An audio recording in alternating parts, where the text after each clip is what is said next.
Here we go. Welcome, everybody. Hello, Brooklyn Dad. Hello, Brian Karam. Hello, John Austin. Chip Franklin. We are here to walk it up to the hearings, which you can see right here. You don't have to go anywhere. We'll get to it as it begins. Let's start with you, Brooklyn. What are we expecting today? Dun, dun, dun. Oops. Hang on. What are we expecting? We are expecting a guest that is no longer a mystery witness. It is Cassidy Hutchinson, and she's already been deposed like 4 times. So that's I feel I don't even know who she is. I've heard her name a lot today, but before today Meadows, I never heard of her. Meadows' secretary, right? Yeah, Mark. Yeah. Well, that's Who's in the probably room?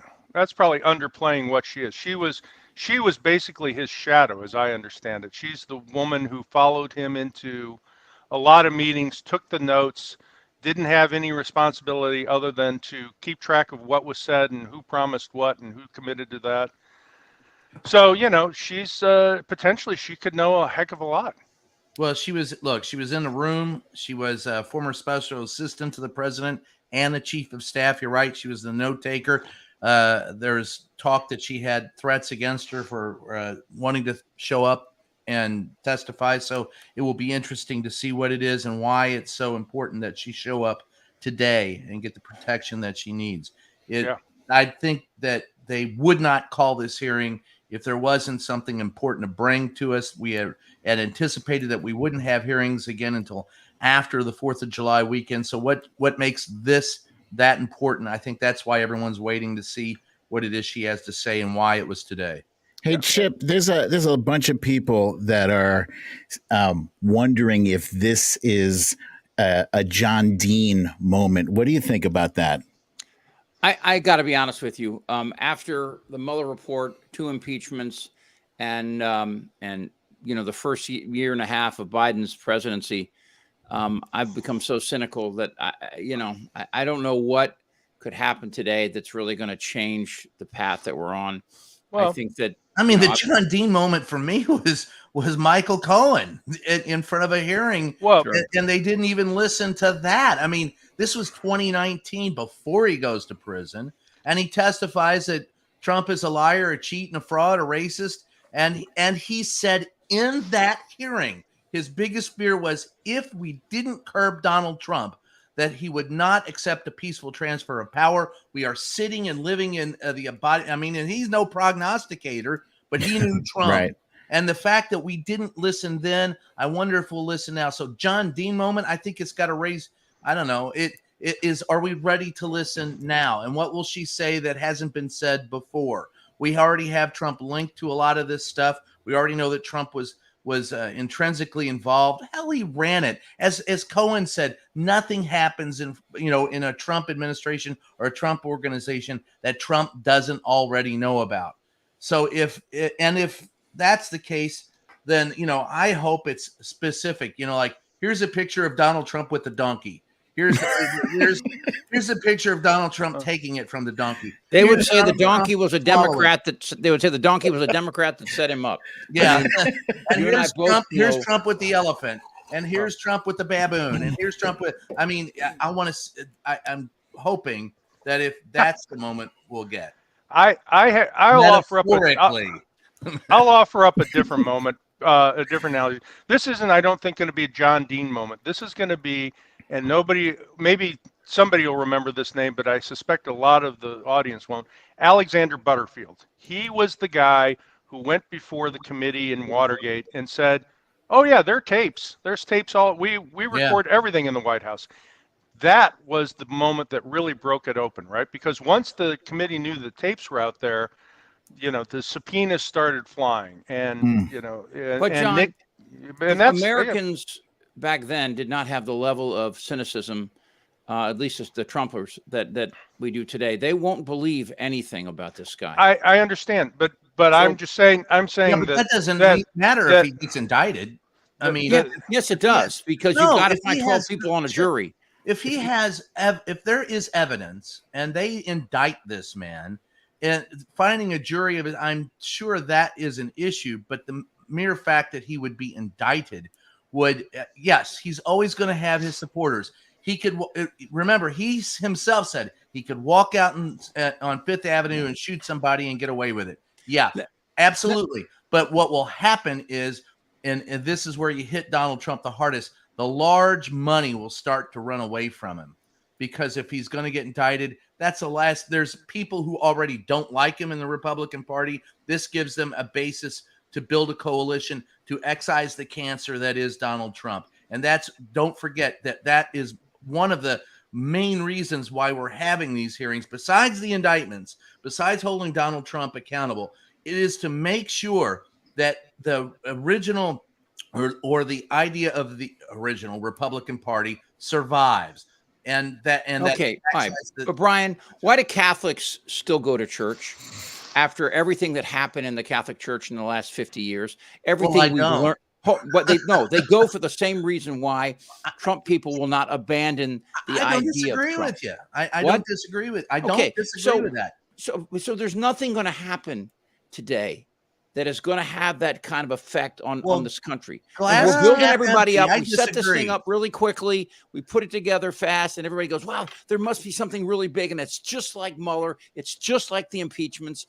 You know, it's a religion. Well, I mean, there's no reason. It's not a coincidence. And that's what they said about John Gotti until he went down. Hold on. It's not a coincidence. The Supreme Court allows us Coach Kennedy and basically everybody in the country now to allow prayer back into public schools, because this is a religion. It's the religion of disinformation, all aimed at backing some bizarre interpretation of Judeo-Christian beliefs. It's just a frightening spot right now. Let me introduce everybody. Brooklyn Dad, broadcaster, influencer. You know Brooklyn.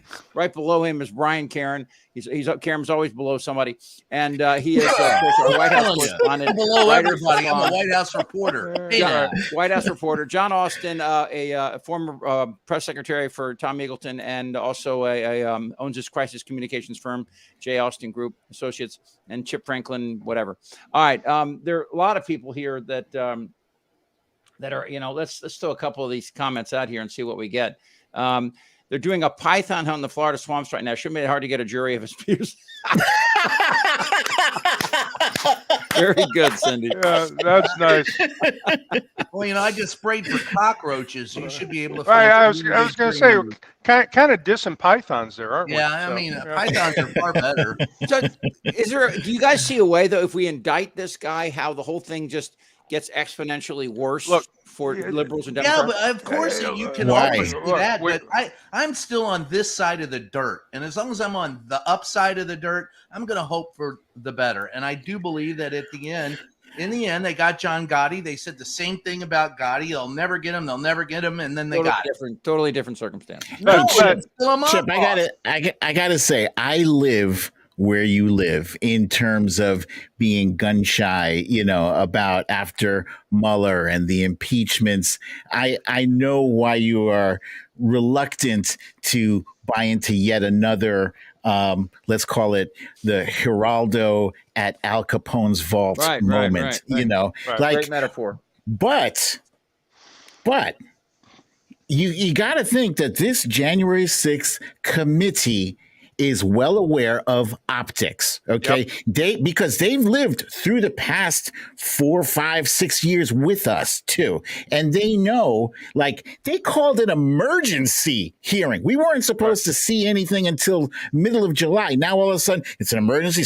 Hold the presses. We have one witness with new information. You're setting up expectations very high. Right. You got people talking about a John Dean moment. Right. So if they don't deliver some kind of explosive information, they run the risk of kind of losing some, I don't want to say legitimacy, but, they lose momentum. And let's give the committee credit. They have managed the optics of this so far really well. So I agree. We're going if they have oversold this, that's a disaster. But I'm willing to give them the benefit of the doubt because they have managed the optics of these hearings so far very well, right? Somebody's put a lot of effort into this.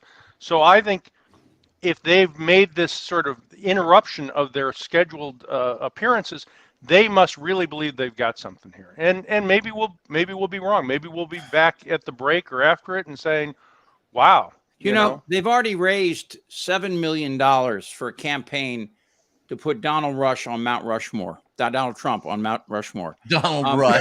What? In our lifetime, you're going to see the beginnings of that. That we are battling. We're not battling normal. This is not normal politics. But Brian, it's not. It's not normal in any sense of the word. You know that. I understand. But listen, man, I've covered this crap for I can't, and it is crap for the last 40 years. The worm always turns. The pendulum always swings back. I know you feel that not when you involve religion. When you invoke religion, it changes dramatically. Yeah, but religion has very little in reality to do with politics. There's politics of religion. There's a religion of politics. Hey, look, I want to see what the guy has, what they bring out today. I don't want to over guess or estimate what it is we're going to see. And then I want to look at what I trust, as Brooklyn said, man, they have managed the optics very well. I think that the idea, listen, they already pulled Jeffrey Clark out in his undies and threw him on his front porch, right? He's out there in his PJs squirming. They just pulled John Eastman's telephone records. There's a grand jury seated somewhere ready to indict these here's people. The case. You said they. It's not. It's they is Democrats. No, they is the Department of Justice. I understand. The same Department of Justice that 2 years ago was run by Bill Barr, and then they almost put Jeffrey Clark in charge of that. We came this close when Esper was thrown out. Almost. Ron Mariotti with us here, former federal prosecutor.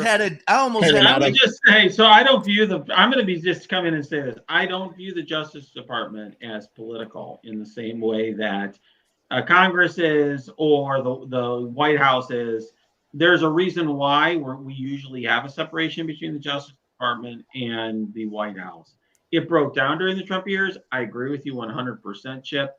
That was what was so dangerous and so poignant, right, about that last hearing we had. We hear these people in the heads of the Justice Department. I give them credit because, look, these were some people who frankly did dastardly things. I mean, Steve Engel, who's my former law school classmate, was up there. I mean, he justified basically anything Trump wanted to do during his term, but even he had limits, and he was not going to let the Justice Department be taken over. He don't let his ass hang out in the breeze, was he?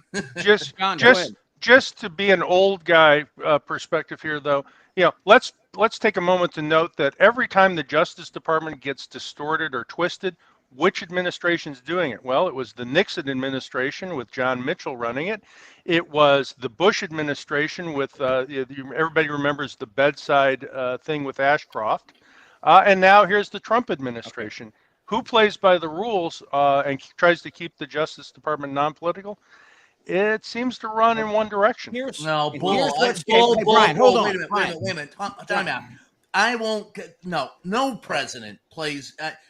Look at Barack Obama, what he did in using the Espionage Act to go after whistleblowers and to squelch the press. I think they're more subtle at manipulation, and the Republicans are more like they'll take a bully club to you. But here's what's changed. Does anybody doubt for a second if Fox News had been back in 1973, Richard Nixon would have finished his second term without a doubt? Today, the narrative The narrative is no longer run by sane people. The narrative is run by Fox News, Newsmax, OAN, and I disagree, Chip. Yeah. I mean, I think those people those outlets are playing to the 20 to 30% of the people that you're right. We may never get those folks back, and they're making money. But we don't need those people to send a message that 70% of us or 65% of us or whatever number you want to, don't want the direction we're going. I mean, we don't need to convince all the true believers that their beliefs are wrong, because you're right. We'll never get that. Renato, can I ask you a question real quick? So, I was reading where Ken Paxton is talking about Texas is going to try and roll back the Texas versus Lawrence, which said that sodomy is a crime. Yeah. So basically to stop the LGBTQA movement. And then we're hearing more. It'll and more ruin about Saturday nights, but hang on. And we're hearing more and more about what Clarence Thomas wants to do with gay marriage, what he wants to do possibly with contraception.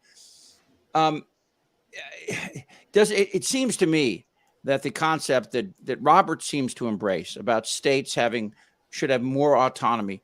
How far does this road go? And was this an aberration? This pushback on Roe v. Wade because abortion is so volatile? It's not an aberration, but it probably won't go as far as what Lawrence was a good thing. Okay. So in other words, just so we're on the same page here to make sure, I want to make sure everyone who's listening understands what Chip's talking about here. For much of my lifetime, most of my lifetime, I'm 45, the Supreme Court said that it was totally fine for states to criminalize sodomy and basically say if you're a gay person, they can literally, you have criminal laws that they could be used to target you for basically being yourself and doing your own thing. Similarly, obviously, gay marriage has been illegal, states could ban it in their state, okay, for most of our lifetimes. I don't think the court is ready to go there. Thomas said it is. He thinks that's where they should go, but I don't think there's a majority on this court to do it. Obviously, another justice or two changing over could change things, okay? And it's a danger. And if I was an LGBTQ person, I would be concerned, and that community should be concerned when you have a justice of the Supreme Court saying that's where it should go. But predicting as just a neutral predictions, I don't think it's going to go there, but I do think they are going to continue to roll back the power of the federal government and potentially roll back individual rights, expand, for example, religious, like the separation between church and state that people are so concerned about, things like that, right? I do think that we're going to see some decisions continue to move the country in a rightward direction. Right, like yesterday. I mean, yesterday's decision was an example of that, right? It is extending the reach of religion into the public square a little bit, and little bit? yeah, well, okay, or a lot of bit, but John, yeah. If Coach Kennedy had been Coach Abdul, and he was kneeling down and praying to the Quran and worshiping Muhammad, do you think the 6-3 vote would have occurred? I don't know. I mean, if you believe their rhetoric, then yes, it should. If they believe religious liberty, that's bullshit. Well, I don't know. We'll see what happens. Can I say one thing? Because I got a dip. I never thought I'd hear a prosecutor defend Michael Cohen the way you just did. About the Justice Department. I'll catch you guys in the break because I've got to go do another thing. But all right, get out of here. See you, Brian. Fairham, White House correspondent, new book out, Free the Press. Check it out. It's a great read. We're waiting, by the way, if you just joined us, Renato Mariotti, former federal prosecutor, John Austin, Politico, Crisis Communications, and also, of course, the person that puts all this together for us all the time, the influencer and great broadcaster, Brooklyn Dad. I'm Chip Franklin. We are walking ourselves right up to the hearings today. How long do you expect this hearing, Renato? Do you think this is going to last? Well, we don't know for sure. I would guess a couple hours. It'll be interesting. With only one witness? Yeah. I think that they clearly think this is important. They also said there was going to be some, I think, new video evidence or some new evidence that they were going to show us as well, right? So, Does it involve somebody peeing on a bed? Because where's that video? No, I think what we're going to see. I mean, a couple of things. So there was a lot of questions yesterday from folks. Like, why would the committee want to show this video why would the committee want to have her live if we already have videos, right? We already saw her video earlier. And the reason why is it's so much more powerful when a witness testifies live. I mean, for example, all these witnesses we saw already testified on video too. It wasn't like there was some big surprise as to what these Justice Department people were going to say last week. They had already spoken to them. I heard there was some safety concern. Did you not hear about a safety concern about her personal safety? Yeah, I do think she's probably I suspect that she's received some pressure to change her story. And I think that they're going to have her talk about that in addition to talking about whatever she's going to talk about. And I suspect what she's going to talk about is going to be the greatest hits of her deposition testimony, her prior videotape testimony, in addition to some new stuff that we may hear about, and perhaps they're going to ask for her to comment on. Maybe we have video, right? They have, I mean, there's some really interesting video there that these Europeans or whatever videotaped to the Trumps behind the scenes, and who knows what else it could be. Here's a good question here. This one here.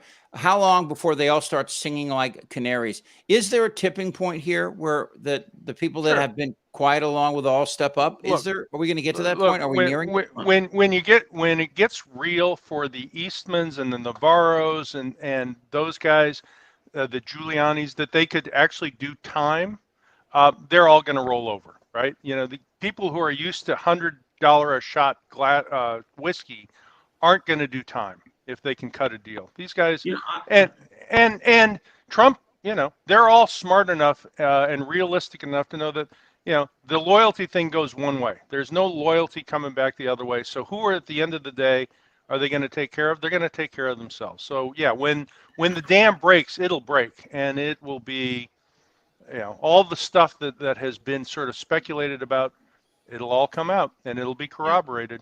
I would think the threat of a long period of time, like 10 years or better, would be something that would make somebody roll over. But I've been kind of surprised that like that guy, is it Alan Weisselberg, the guy who's the CFO of the Trump organization?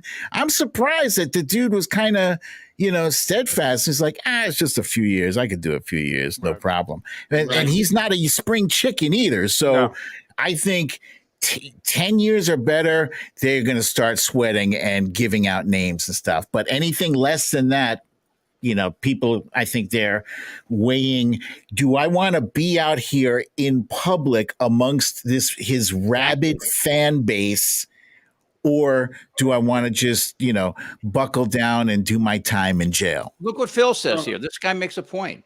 There's, you know, if you testify against Trump and you're testifying against the 70 million people that voted for him. And as you know, we've seen that, you know, I mean, Democrats go by and they yell outside Brett Kavanaugh's house. Republicans show up as Proud Boys, armed, and, you know, they'll beat the shit out of you.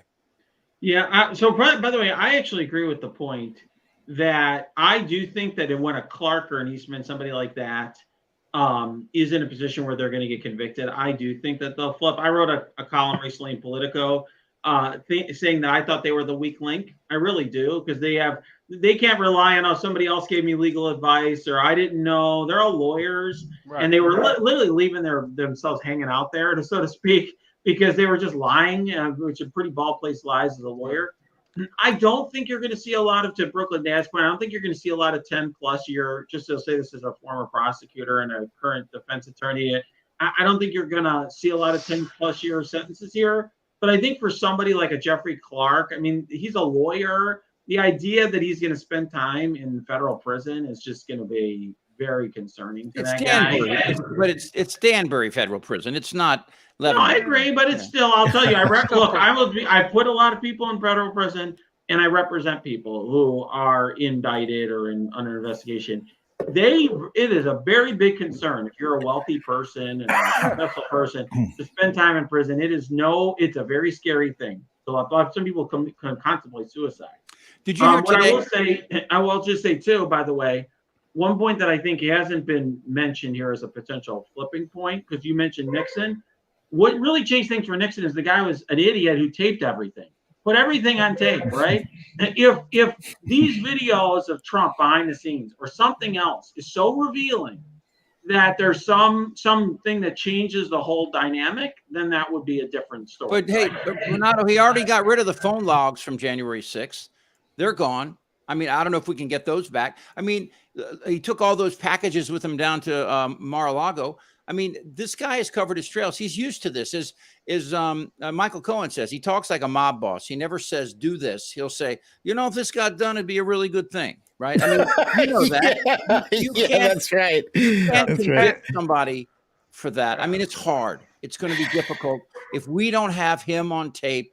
You know, Tom Arnold told me once that, oh yeah, we have him on tape saying the N-word all over and over. And now Eric Trump supposedly told the film documentarian that violence should have been expected. We were expecting violence on January the 6th. In fact, you know, it was actually what should happen. A trade-off. Yeah. Right. So, I mean, I just feel, and as a sport, you got any baseball fans there? Renata, are you a baseball fan? A huge baseball fan. Okay. 2004. In the previous 130 years of Major League Baseball, nobody had ever come back in the World Series. Oh, damn it. The fucking Red Sox. Right. God damn it. So what happened? I'm a Yankee fan here. Yeah. That was the beginning, I think, of the idea in my mind, the idea that all the things, look at John's cynicism, looking at me, that all the things that we thought could never happen can now happen. With social media and truth being not this stalwart, not this immovable object. Truth now is fluid. And when truth is fluid, the people that have the biggest megaphone control it. And right now, Fox has the biggest megaphone. The people that work in the Trump administration are all lining up to be elected. We're looking at the people in states, you know, all these red states. We talk about the legislatures. If we don't win some governorships in these states, and these legislators are allowed to enact this, you know how it is. The inertia of a law, overturning it and changing it, it's extremely difficult. You can count on one hand the number of times it's happened, and it's rare. Hey, Chip, I want to say something about what you were saying about Fox News, right? Because a few minutes ago when we were talking about Fox News and the 30%, I thought, yeah, they're only speaking to 30%. But then it occurs to me, like, I can't even tell you how many times I've gone to get my car fixed. And in the waiting area on the TV is Fox News, or you go to a grocery store and Fox News is on. And it's not necessarily that these business proprietors are pro-Trump or MAGA or whatever, or even political. They have Fox News on because Fox News is lowbrow. It's lowbrow. It appeals to the common man. So Fox News doesn't just appeal to that 30% hardcore Trumper. No, it's like the average Joe. Like I talked about a truck driver friend of my daughter, my daughter's friend's father, truck driver, completely apolitical, but he hears things from Fox News and accepts that they are accurate and true because it says Fox News. Yeah. You know how your fart doesn't smell to you? That's exactly what this is all about. Oh no, my farts are wicked. Yeah. No, you don't mind the smell. To you, it's like, oh, that's great, right? No, but to everybody else, Chip, you have spent enough time around me to know that is a lie. So yeah, no, your own farts do smell good. No, that I can promise you that is a falsehood, man. That is a bad fact. Never mind. Regarding what Chip was saying, though, I guess in all seriousness, guys, it reminds me of, I don't know if you remember this. Remember when Karl Rove talked about the reality-based community? The rest of you live in your reality-based community, but we create our own reality. Right. And that's what these guys are doing. I mean, most of my family voted for Trump. My parents voted for Trump. And when I talk to family members of mine, it's like they're in some bizarro world and they just don't even have the same facts as I do. I really think that is a challenge that we got to deal with. I think that this is a moment where if we're able to break through this and ultimately there is some accountability here, it will be a rare moment where this bubble is burst. And we'll see whether that can happen. Can I ask you guys a question? 5 years ago, it was almost impossible to anticipate what we're experiencing right now. I would think we all, not 5 years, 7 years ago, 2015. All right. What's it going to look like 5 years from now? Are we going to be back to 2015 or are we going to it's going to be worse 2020? Depends on how hard we work and what we accomplish. Everyone, everyone's sitting here. By the way, I'll just say this as a lawyer. Everyone's sitting on this chat, like waiting for Trump to go to prison. I know someone's like, oh, it just feels like something I need, like my shoes not untied. Get off your ass and work to get Democrats elected. Exactly. I'm just being very blunt. Exactly. Don't sit back and wait for lawyers to fix America's problems.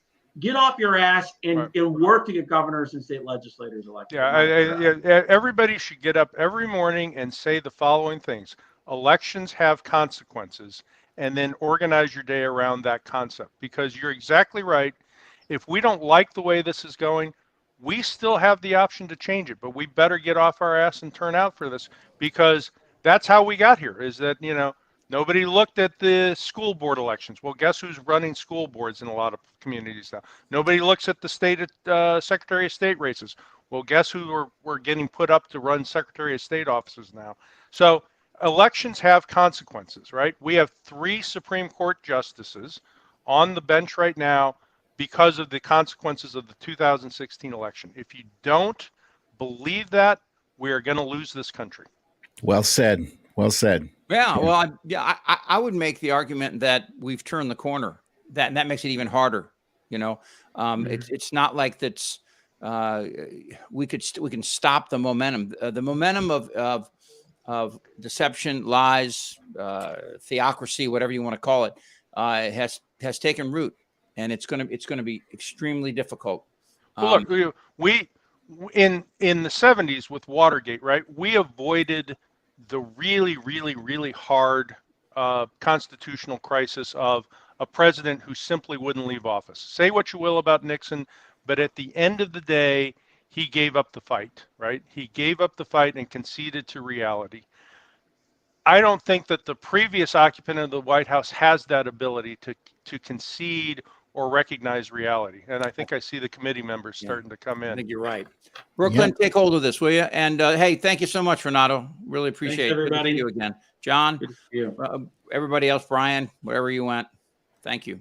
Are we going to jump to this now? Stay with us, everybody, because we're going to come in on the break. Whoever is here will come in on the break, and we'll talk a little bit about what we saw. If there is a break, we'll just stay with us. We'll be with you at the end of this as well to comment on it. Thank you so much, everybody. Brooklyn, Renato, John. You got it, buddy. Thanks, guys. Thank you.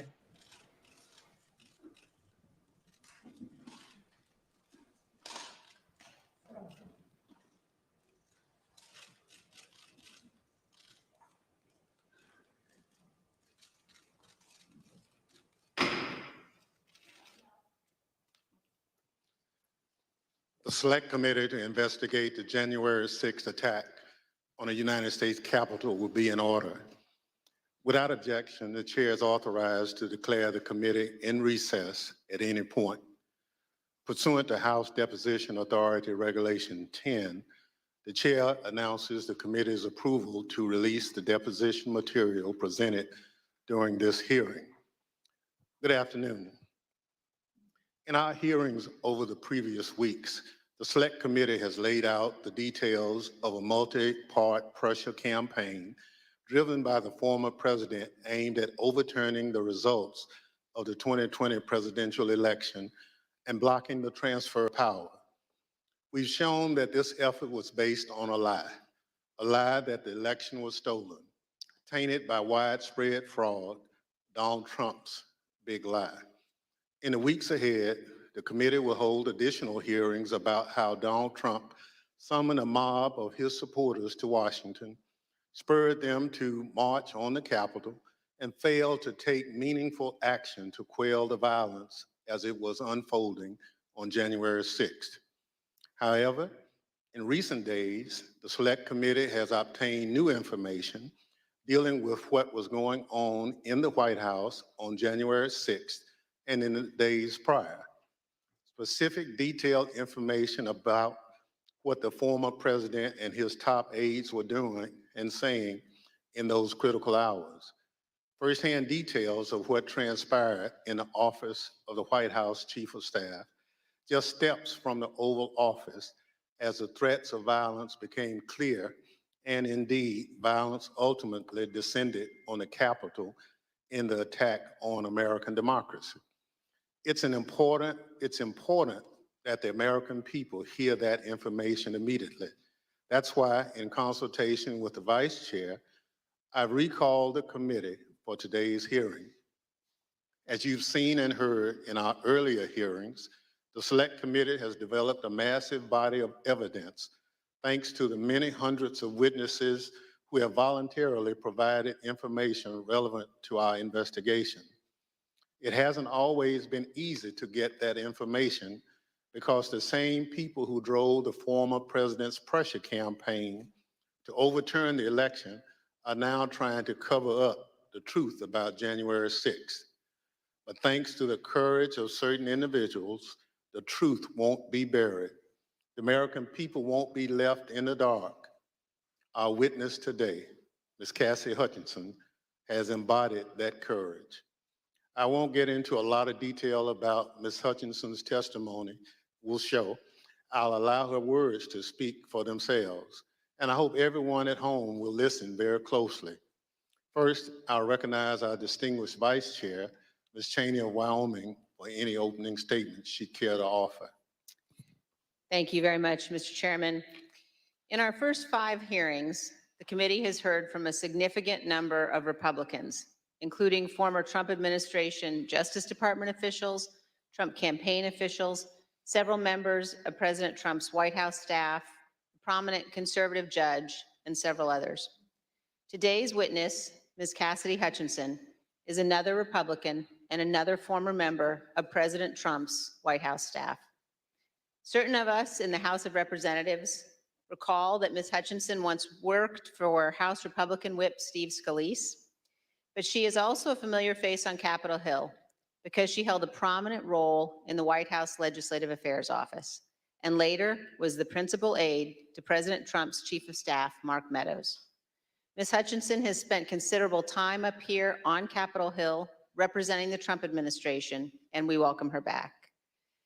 Up until now, our hearings have each been organized to address specific elements of President Trump's plan to overturn the 2020 election.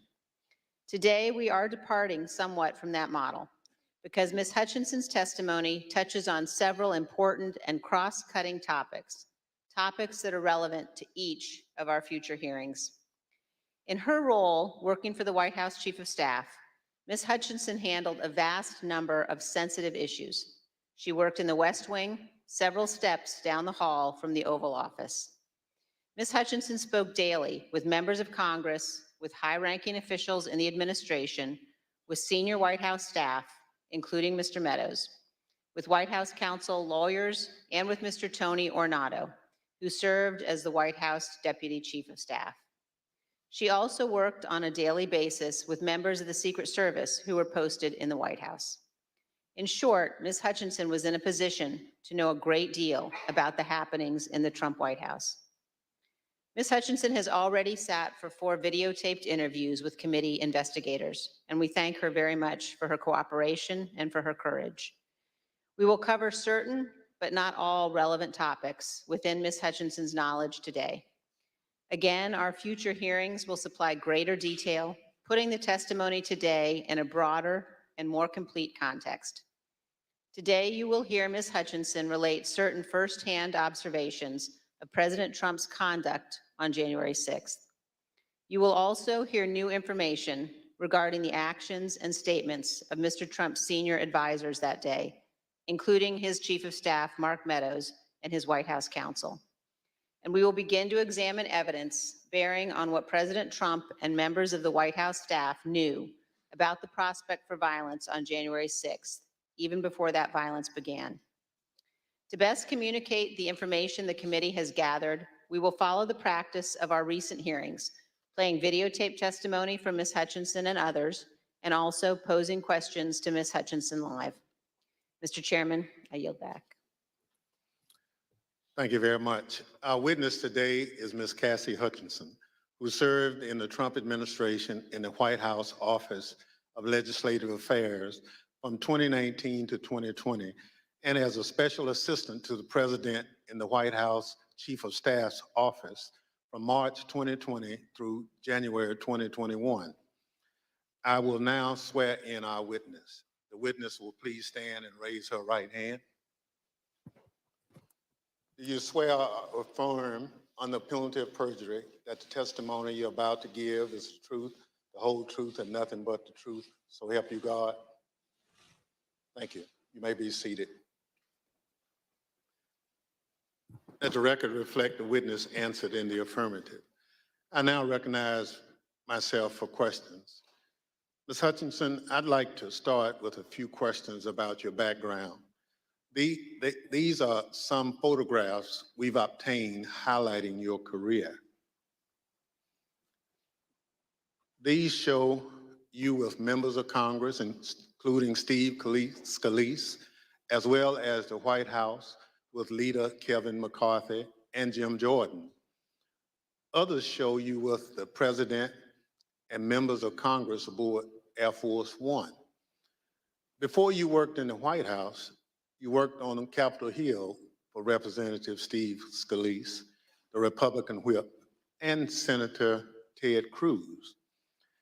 And then in 2019, you moved to the White House and served there until the end of the Trump administration in 2020. When you started at the White House, you served in the Office of Legislative Affairs. We understand that you were initially hired as a staff assistant, but were soon promoted to a position of greater responsibility. Can you explain your role for the committee? When I moved over to the White House Chief of Staff's office with Mr. Meadows when he became the 4th Chief of Staff, it's difficult to describe a typical day. I was a special assistant to the president and an advisor to the Chief of Staff. The days depended on what the president was doing that day, and that's kind of how my portfolio was reflected. I had a lot of outreach with members of Congress, senior cabinet officials. I would work on policy issues with relevant internal components and members on the Hill, as well as security protocol at the White House complex for Mr. Meadows and the president. And then you received another promotion in March 2020. At that time, you became the principal aide to the new White House Chief of Staff, Mark Meadows. Is that right? That's correct, sir. What did a typical day look like for you in your work with Mr. Meadows?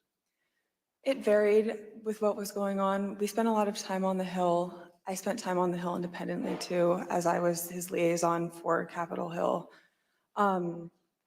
We did a lot of presidential travel engagements, but mostly I was there to serve what the Chief of Staff needed, and a lot of times what the Chief of Staff needed was a reflection of what the president's schedule is detailed to do that day. So is it fair to say that you spoke regularly in your position, both with members of Congress and with senior members of the Trump administration? That's correct. That's a fair assessment, sir. And would you say that in your work with Mr. Meadows, you are typically in contact with him and others in the White House throughout the day?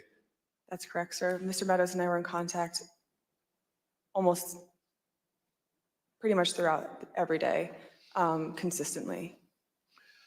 Although so much of grave importance happens in the West Wing of the White House, it's quite a small building. Above me on the screen, you can see a map of the first floor of the West Wing of the White House. On the right, you can see the president's Oval Office. On the left, the Chief of Staff's office suite. Within the Chief of Staff's office suite is the heart of the West Wing, was your desk, which was between the Vice President's office, Ms. Kirshner's office, and the Oval Office. Ms. Hutchinson, is this an accurate depiction of where you were located? It's accurate. It's a lot smaller than it looks. Absolutely. Ms. Hutchinson, this is a photo that shows the short distance between your office and the president's Oval Office. And it only takes 5 to 10 seconds or so to walk down the hall from your office to the Oval Office. Is that right? That's correct. Thank you. Pursuant to the Section 5C8 of House Resolution 503, the chair recognizes gentlewoman from Wyoming, Ms. Cheney, for questions. Thank you very much, Mr. Chairman. Mr. Chairman, we will begin today with an exchange that first provided Ms. Hutchinson a tangible sense of the ongoing planning for the events of January 6th. On January 2nd, 4 days before the attack on our Capitol, President Trump's lead lawyer, Mr. Giuliani, was meeting with White House Chief of Staff Mark Meadows and others. Ms. Hutchinson, do you remember Mr. Giuliani meeting with Mr. Meadows on January 2nd, 2021? I do. He met with Mr. Meadows in the evening of January 2nd, 2021. And we understand that you walked Mr. Giuliani out of the White House that night, and he talked to you about January 6th. What do you remember him saying? As Mr. Giuliani and I were walking to his vehicles that evening, he looked at me and said something to the effect of, "Cass, are you excited for the 6th? It's going to be a great day." I remember looking at him and saying, "Rudy, could you explain what's happening on the 6th?" He had responded something to the effect of, "We're going to the Capitol. It's going to be great. The president's going to be there. He's going to look powerful. He's going to be with the members. He's going to be with the senators. Talk to the chief about it. Talk to the chief about it. He knows about it." And did you go back then up to the West Wing and tell Mr. Meadows about your conversation with Mr. Giuliani? I did. After Mr. Giuliani had left the campus that evening, I went back up to our office and I found Mr. Meadows in his office on the couch. He was scrolling through his phone. I remember leaning against the doorway and saying, "I had an interesting conversation with Rudy, Mark. Sounds like we're going to go to the Capitol." He didn't look up from his phone and said something to the effect of, "There's a lot going on, Cass, but I don't know. Things might get real, real bad on January 6th. Ms. Hutchinson, Mr. Meadows is engaged in litigation with the committee to try to avoid testifying here. What was your reaction when he said to you things might get real, real bad? In the days before January 2nd, I was apprehensive about the 6th. I had heard general plans for a rally. I had heard tentative movements to potentially go to the Capitol. But when hearing Rudy's take on January 6th and then Mark's response, that evening was the first moment that I remember feeling scared and nervous for what could happen on January 6th. And I had a deeper concern for what was happening with the planning aspects of it.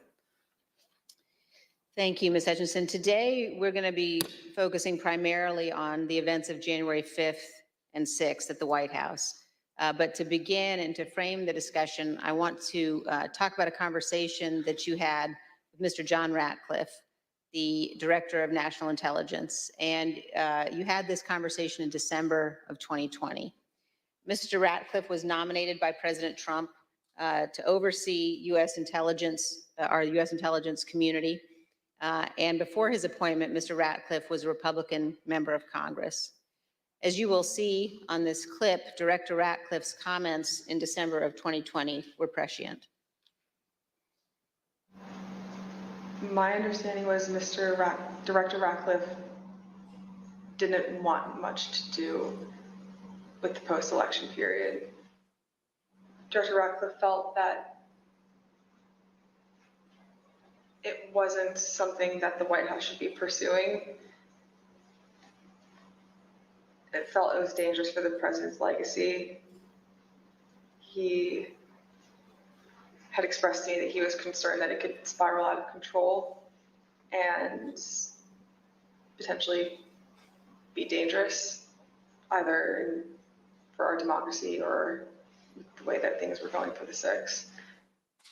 When you say it wasn't something the White House should be pursuing, what's the it?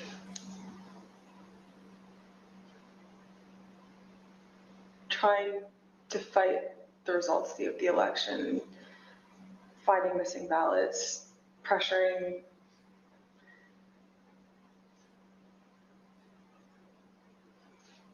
filing lawsuits in certain states where there didn't seem to be significant evidence, and reaching out to state legislatures about that. So pretty much the way that the White House is handling the post-election period, he felt that there could be dangerous repercussions in terms of precedent set for elections, for our democracy, for the 6th. He was hoping that we would concede.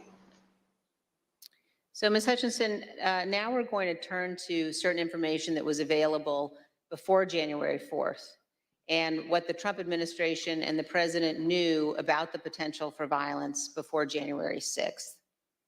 On the screen, you will see an email received by Acting Deputy Attorney General Donahue on January 4th from the National Security Division of the Department of Justice.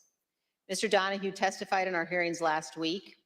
The email identifies apparent planning by those coming to Washington on January 6th to, quote, occupy federal buildings, and discussions of, quote, invading the Capitol building. Here's what Mr. Donahue said to us. And we knew that if you have tens of thousands of very upset people showing up in Washington, D.C., that there was potential for violence. The U.S. Secret Service was looking at similar information and watching the planned demonstrations. In fact, their intelligence division sent several emails to White House personnel like Deputy Chief of Staff Tony Ornato and the head of the President's Protective Detail, Robert Engel, including certain materials listing events like those on the screen. The White House continued to receive updates about planned demonstrations, including information regarding the Proud Boys organizing and planning to attend events on January 6th. Although Ms. Hutchinson has no detailed knowledge of any planning involving the Proud Boys for January 6th, she did note this. I recall hearing the word Oath Keeper and hearing the word Proud Boys closer to the planning of the January 6th rally when Mr. Giuliani would be around. On January 3rd, the Capitol Police issued a special event assessment. In that document, the Capitol Police noted that the Proud Boys and other groups planned to be in Washington, D.C. on January 6th and indicated that, quote, unlike previous post-election protests, the targets of the pro-Trump supporters are not necessarily the counter-protesters as they were previously, but rather Congress itself is the target on the 6th.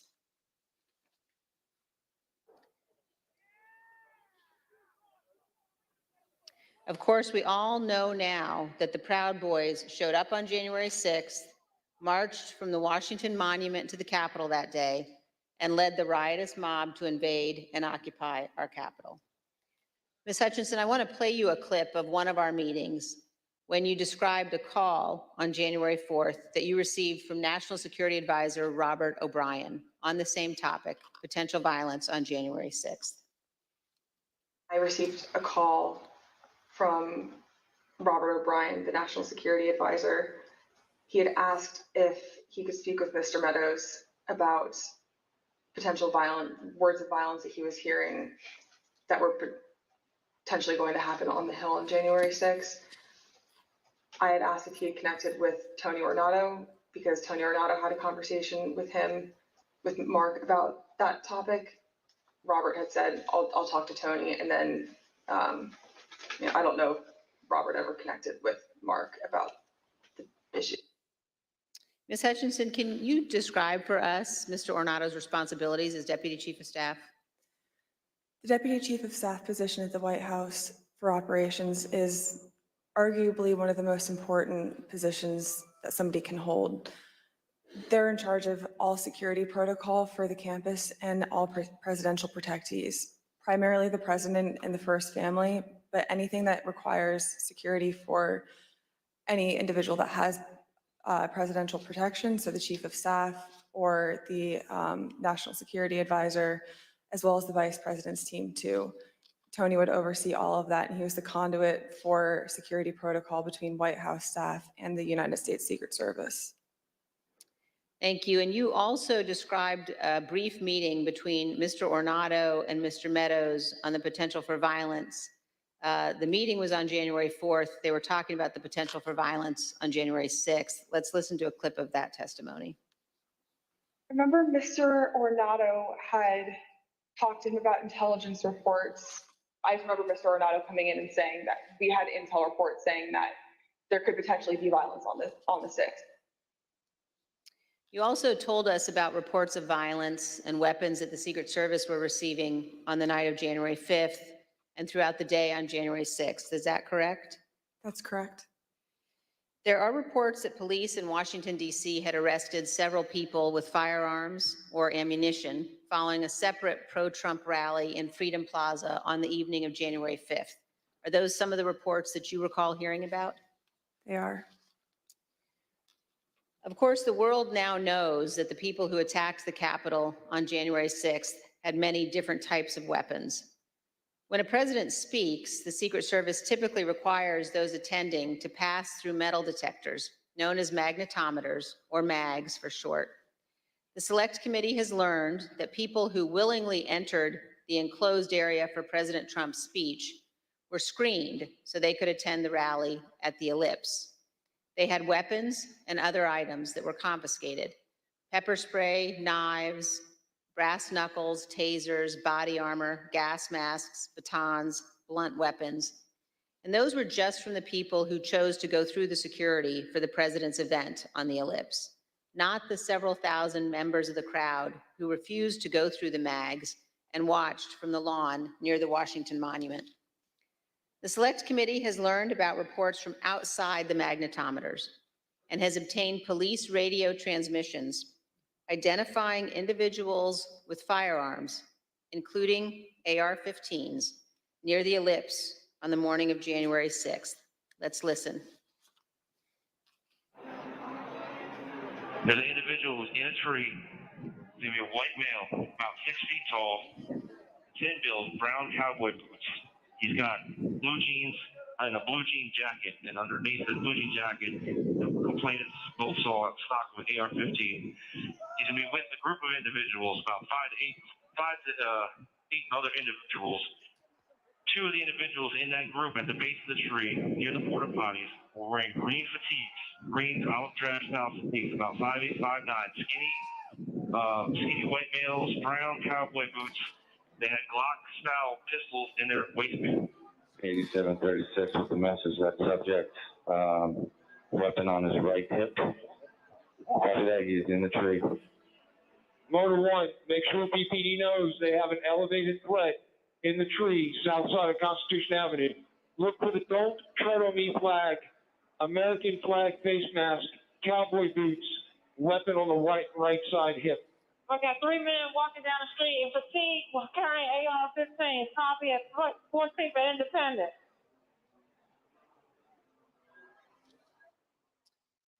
AR-15s at 14th and Independence. As you saw in those emails, the first report that we showed, we now know was sent in the 8 o'clock hour on January 6th. This talked about people in the crowd wearing ballistic helmets and body armor, carrying radio equipment and military-grade backpacks. The second report we showed you on the screen was sent by the Secret Service in the 11 a.m. hour, and it addressed reports of a man with a rifle near the Ellipse. Ms. Hutchinson, in prior testimony, you described for us a meeting in the White House around 10 a.m. in the morning of January 6th, involving Chief of Staff Meadows and Tony Ornato. Were you in that meeting? I was. Let's listen to your testimony about that meeting, and then we'll have some questions.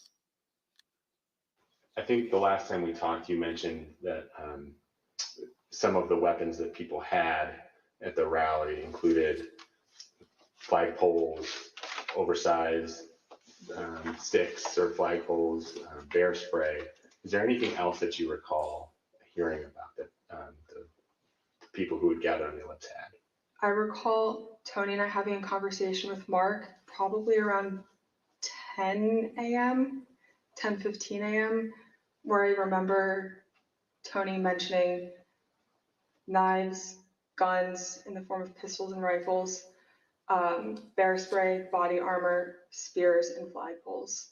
Spears were one item, flagpoles were one item, and then Tony had relayed to me something to the effect of, and these effing people are fastening spears onto the ends of flagpoles. Ms. Hutchinson, here's a clip of your testimony regarding Mr. Meadows' response to learning that the rally attendees were armed that day. What was Mark's reaction, Mr. Meadows' reaction to this list of weapons that people had in the crowd? When Tony and I went in to talk to Mark that morning, Mark was sitting on his couch and on his phone, which was something typical. And I remember Tony just got right into it. I was like, sorry, I just want to let you know, and informed him, like, this is how many people we have outside the mags right now. These are the weapons that we're known to have. It's possible he listed more weapons off that I just don't recall. And gave him a brief but and concise explanation, but also fairly thorough. And I remember distinctly Mark not looking up from his phone. And I remember Tony finishing his explanation and it taking a few seconds for Mark to say something to the point where I almost said, Mark, did you hear him? And then Mark chimed in and was like, all right, anything else? Still looking down at his phone. And Tony looked at me and I looked at Tony and Tony said, no, sir, do you have any questions? It's like, what are you hearing? And I looked at Tony and I was like, sir, he just told you about what was happening down at the rallies. And he was like, yeah, I know. And then he looked up and said, have you talked to the president? And Tony said, yes, sir, he's aware too. He said, all right, good. He asked Tony if Tony had informed the president. Yes. And Tony said, yes, he had. So, Ms. Hutchinson, is it your understanding that Mr. Ornato told the president about weapons at the rally on the morning of January 6th? That's what Mr. Ornato relayed to me. And here's how you characterize Mr. Meadows' general response when people raised concerns about what could happen on January 6th. So at the time, in the days leading up to the 6th, there were lots of public reports about how things might go bad on the 6th, even the potential for violence. If I'm hearing you correctly, what stands out to you is that Mr. Meadows did not share those concerns, or at least did not act on those concerns? Did not act on those concerns would be accurate. But other people raised them to him, like in this exchange, you mentioned that Mr. Ornato pulled him aside. That's correct. Ms. Hutchinson, we're going to show now an exchange of texts between you and Deputy Chief of Staff Ornato. And these text messages were exchanged while you were at the ellipse. In one text, you write, but the crowd looks good from this vantage point as long as we get the shot. He was effing furious. And the text messages also stress that President Trump kept mentioning the OTR and off-the-record movement. We're going to come back and ask you about that in a minute. But could you tell us, first of all, who it is in the text who was furious? The he in that text that I was referring to was the president. And why was he furious, Ms. Hutchinson? He was furious because he wanted the arena that we had on the ellipse to be maxed out at capacity for all attendees. The advance team had relayed to him that the mags were free flowing. Everybody who wanted to come in had already come in, but he still was angry about the extra space and wanted more people to come in. And did you go to the rally in the presidential motorcade? I was there, yes, in the motorcade. And were you backstage with the president and other members of his staff and family? I was. And you told us, Ms. Hutchinson, about particular comments that you heard while you were in the tent area. When we were in the offstage announce area tent behind the stage, he was very concerned about the shot, meaning the photograph that we would get, because the rally space wasn't full. One of the reasons, which I've previously stated, was because he wanted it to be full and for people to not feel excluded because they'd come far to watch him at the rally. And he felt the mags were at fault for not letting everybody in. But another leading reason, and likely the primary reason, is because he wanted it full and he was angry that we weren't letting people through the mags with weapons, what the Secret Service deems as weapons and our weapons. But when we were in the offstage announce tent, I was part of a conversation. I was in the vicinity of a conversation where I overheard the president say something to the effect of, I don't effing care that they have weapons. They're not here to hurt me. Take the effing mags away. Let my people in. They can march to the Capitol from here. Let the people in. Take the effing mags away. Just to be clear, Ms. Hutchinson, is it your understanding that the president wanted to take the mags away and said that the armed individuals were not there to hurt him. That's a fair assessment. The issue wasn't with the amount of space available in the official rally area only, but instead that people did not want to have to go through the mags. Let's listen to a portion of what you told us about that. In this particular instance, it wasn't the capacity of our space, it was the mags and the people that didn't want to come through. And that's what Tony had been trying to relay to him that morning. You know, it's not the issues that we encountered on the campaign. We have enough space, or they don't want to come in right now. They have weapons that they don't want confiscated by the Secret Service, and they're fine on the mall. They can see you on the mall, and they want to march straight to the Capitol from the mall. The president apparently wanted all attendees inside the official rally space and repeatedly said, quote, "They're not here to hurt me." And just to be clear, so he was told again in that conversation, or was he told again in that conversation that people couldn't come through the mags because they had weapons? Correct. And that people, and his response was to say they can march to the Capitol from the ellipse. Something to the effect of, take the effing mags away. They're not here to hurt me. Let them in, let my people in. They can march to the Capitol after the rally's over. They can march from the ellipse. Take the effing mags away. Then they can march to the Capitol. Ms. Hutchinson, what we saw when those clips were playing were photos provided by the National Archives showing the president in the offstage tent before his speech on the ellipse. You were in some of those photos as well. And I just want to confirm that that is when you heard the president say the people with weapons weren't there to hurt him and that he wanted the Secret Service to remove the magnetometers. That's correct. In the photos that you displayed, we were standing towards the front of the tent with the TVs, really close to where he would walk out to go onto the stage. These conversations happened 2 to 3 minutes before he took the stage that morning. Let's reflect on that for a moment. President Trump was aware that a number of the individuals in the crowd had weapons and were wearing body armor. And here's what President Trump instructed the crowd to do. We're going to walk down, and I'll be there with you. We're going to walk down. We're going to walk down anyone you want, but I think right here, we're going to walk down to the Capitol.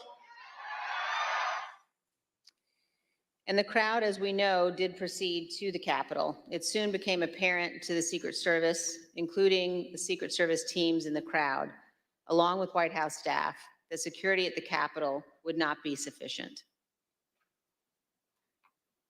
I've had 2 or 3 phone conversations with Mr. Ornato when we were at the ellipse, and then I had 4 men on Mr. Meadows' detail with me in between those individuals and then a few other bodies on the ground, just Secret Service doing advance. They were getting notifications through their radios, and Mr. Ornato in one phone conversation had called me and said, make sure the chief knows that they're getting close to the Capitol. It's they're having trouble stacking bodies. And Ms. Hutchinson, when you said they were having trouble stacking bodies, did you mean that law enforcement at the Capitol needed more people to defend the Capitol from the rioters? It was becoming clear to us and to the Secret Service that Capitol police officers were getting overrun at the security barricades outside of the Capitol building, and they were short people to defend the building against the rioters. And you mentioned that Mr. Ornato was conveying this to you because he wanted you to tell Mr. Meadows. So did you tell Mr. Meadows that people were getting closer to the Capitol and that Capitol Police was having difficulty? After I had the conversation with Mr. Meadows, after I had the conversation with Mr. Ornato, I went to have the discussion with Mr. Meadows. He was in a secure vehicle at the time making a call. So when I had gone over to the car, I went to open the door to let him know, and he had immediately shut it. I don't know who he was speaking with. It wasn't something that he regularly did, especially when I would go over to give him information. So I was a bit taken aback, but I didn't think much of it, and thinking that I would be able to have the conversation with him a few moments later. And were you able to have that conversation a few moments later? Probably about 20 to 25 minutes later. There was another period in between where he shut the door again. And then when he finally got out of the vehicle, we had the conversation. But at that point, there was a backlog of information that he should have been made aware of.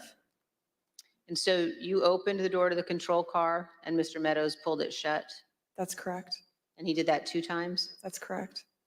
And when you finally were able to give Mr. Meadows the information about the violence at the Capitol, what was his reaction?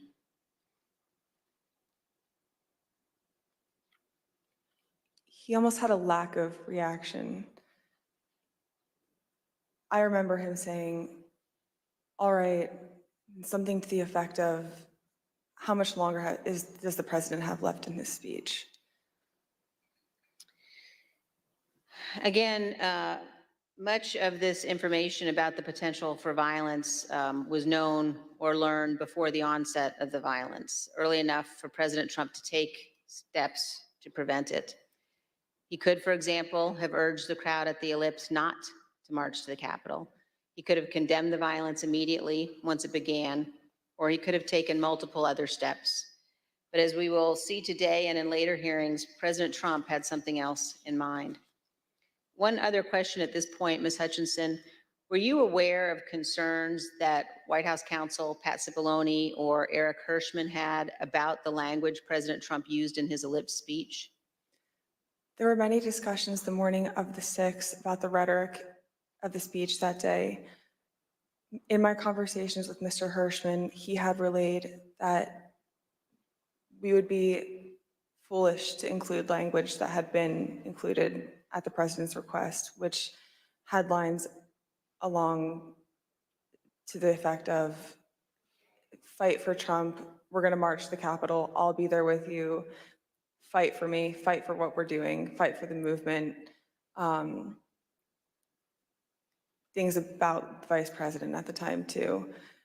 Both Mr. Hirschman and White House counsel's office were urging the speechwriters to not include that language for legal concerns and also for the optics of what it could portray the president wanting to do that day. And we just heard the president say that he would be with his supporters as they marched to the Capitol. Even though he did not end up going, he certainly wanted to. Some have questioned whether President Trump genuinely planned to come here to the Capitol on January 6th. In his book, Mark Meadows falsely wrote that after President Trump gave his speech on January 6th, he told Mr. Meadows that he was, quote, speaking metaphorically about the walk to the Capitol. As you will see, Donald Trump was not speaking metaphorically. As we heard earlier, Rudy Giuliani told Ms. Hutchinson that Mr. Trump plans to travel to the Capitol on January 6th. I want to pause for just a moment to ask you, Ms. Hutchinson, to explain some of the terminology you will hear today. We've heard you use 2 different terms to describe plans for the president's movement to the Capitol or anywhere else. One of those is a scheduled movement and another one is OTR. Could you describe for us what each of those mean? A scheduled presidential movement is on his official schedule. It's notified to the press and to a wide range of staff that will be traveling with him. It's known to the public, known to the Secret Service, and they're able to coordinate the movement days in advance. An off-the-record movement is confined to the knowledge of a very, very small group of advisors and staff. Typically, a very small group of staff would travel with him, mostly that are just included in the national security package. You can pull an off-the-record movement together in less than an hour. It's a way to kind of circumvent having to release it to the press, if that's the goal of it, or to not have to have as many security parameters put in place ahead of time to make the movement happen. Thank you. And let's turn back now to the president's plans to travel to the Capitol on January 6th. We know that White House counsel Pat Cipollone was concerned about the legal implications of such a trip, and he agreed with the Secret Service that it shouldn't happen. Ms. Hutchinson, did you have any conversations with Pat Cipollone about his concerns about the president going to the Capitol on January 6th? On January 3rd, Mr. Cipollone had approached me, knowing that Mark had raised the prospect of going up to the Capitol on January 6th. Mr. Cipollone and I had a brief private conversation where he said to me, we need to make sure that this doesn't happen. This would be legally a terrible idea for us. We have serious legal concerns if we go up to the Capitol that day.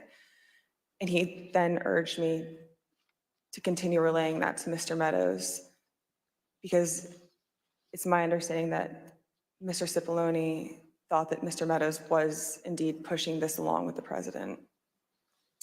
And we understand, Ms. Hutchinson, that you also spoke to Mr. Cipollone on the morning of the 6th as you were about to go to the rally on the ellipse. And Mr. Cipollone said something to you like, make sure the movement to the Capitol does not happen. Is that correct? That's correct. I saw Mr. Cipollone right before I walked out onto West Exec that morning, and Mr. Cipollone said something to the effect of, please make sure we don't go up to the Capitol, Cassidy. Keep in touch with me.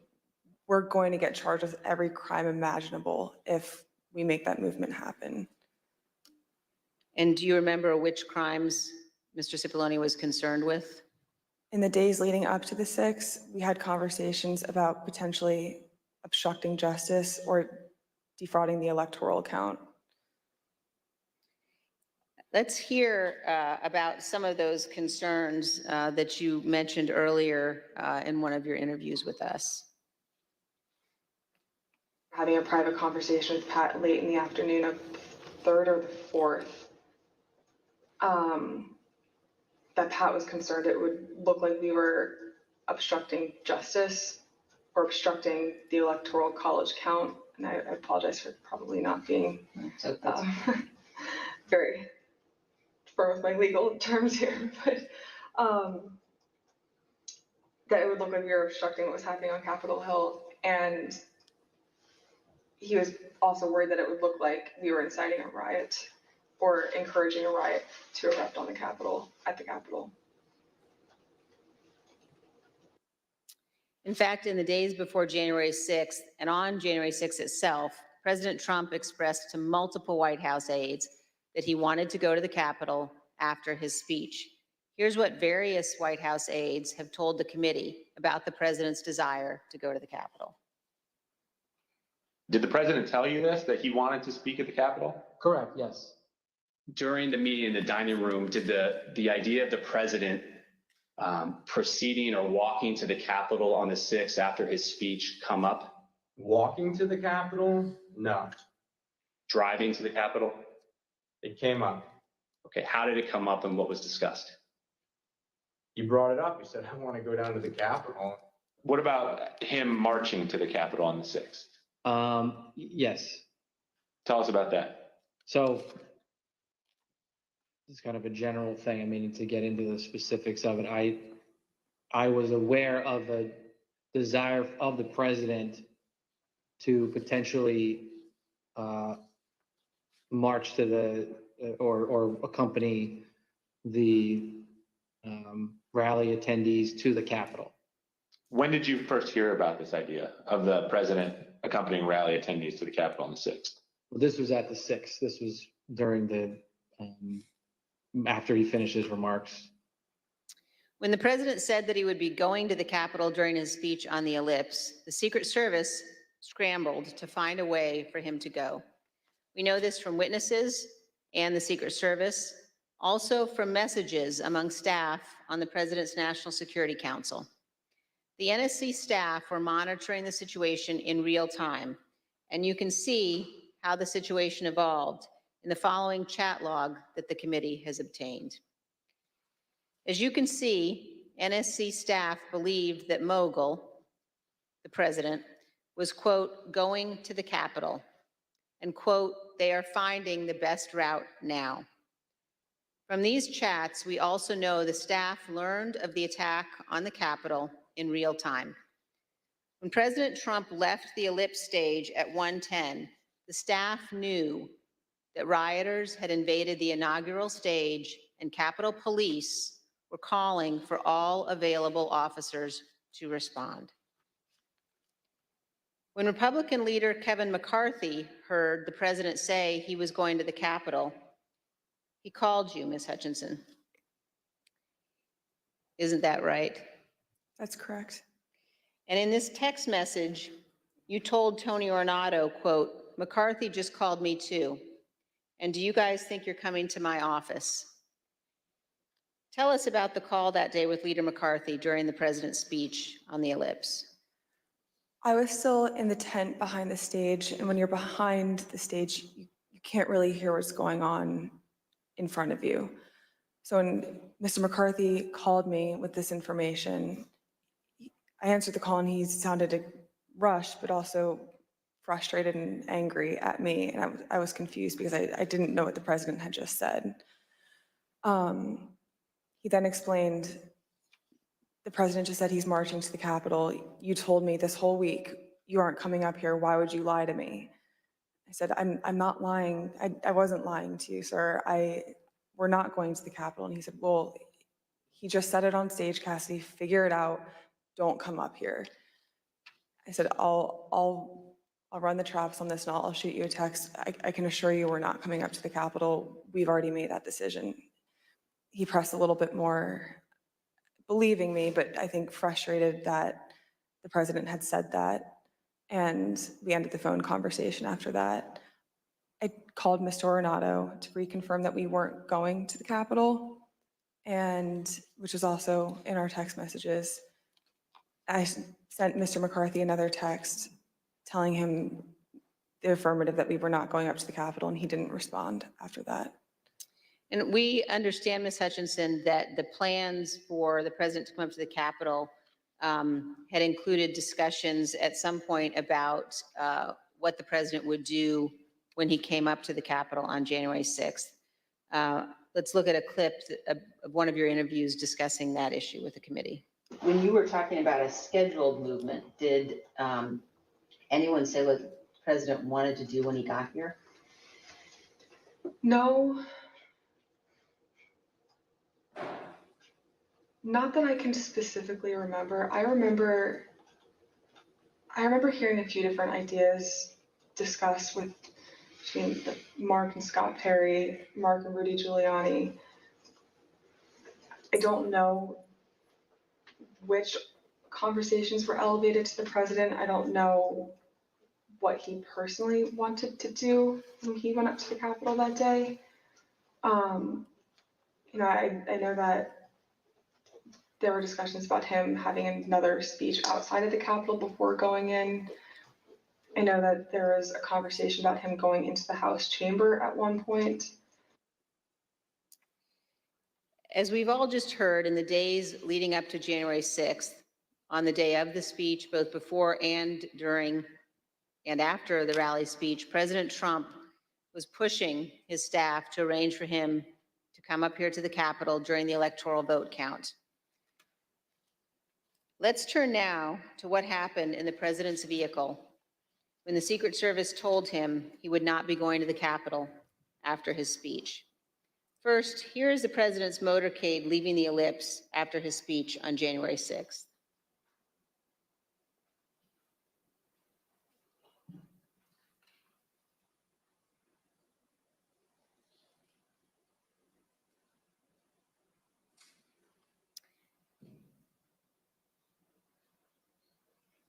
Ms. Hutchinson, when you returned to the White House in the motorcade after the president's speech, where did you go?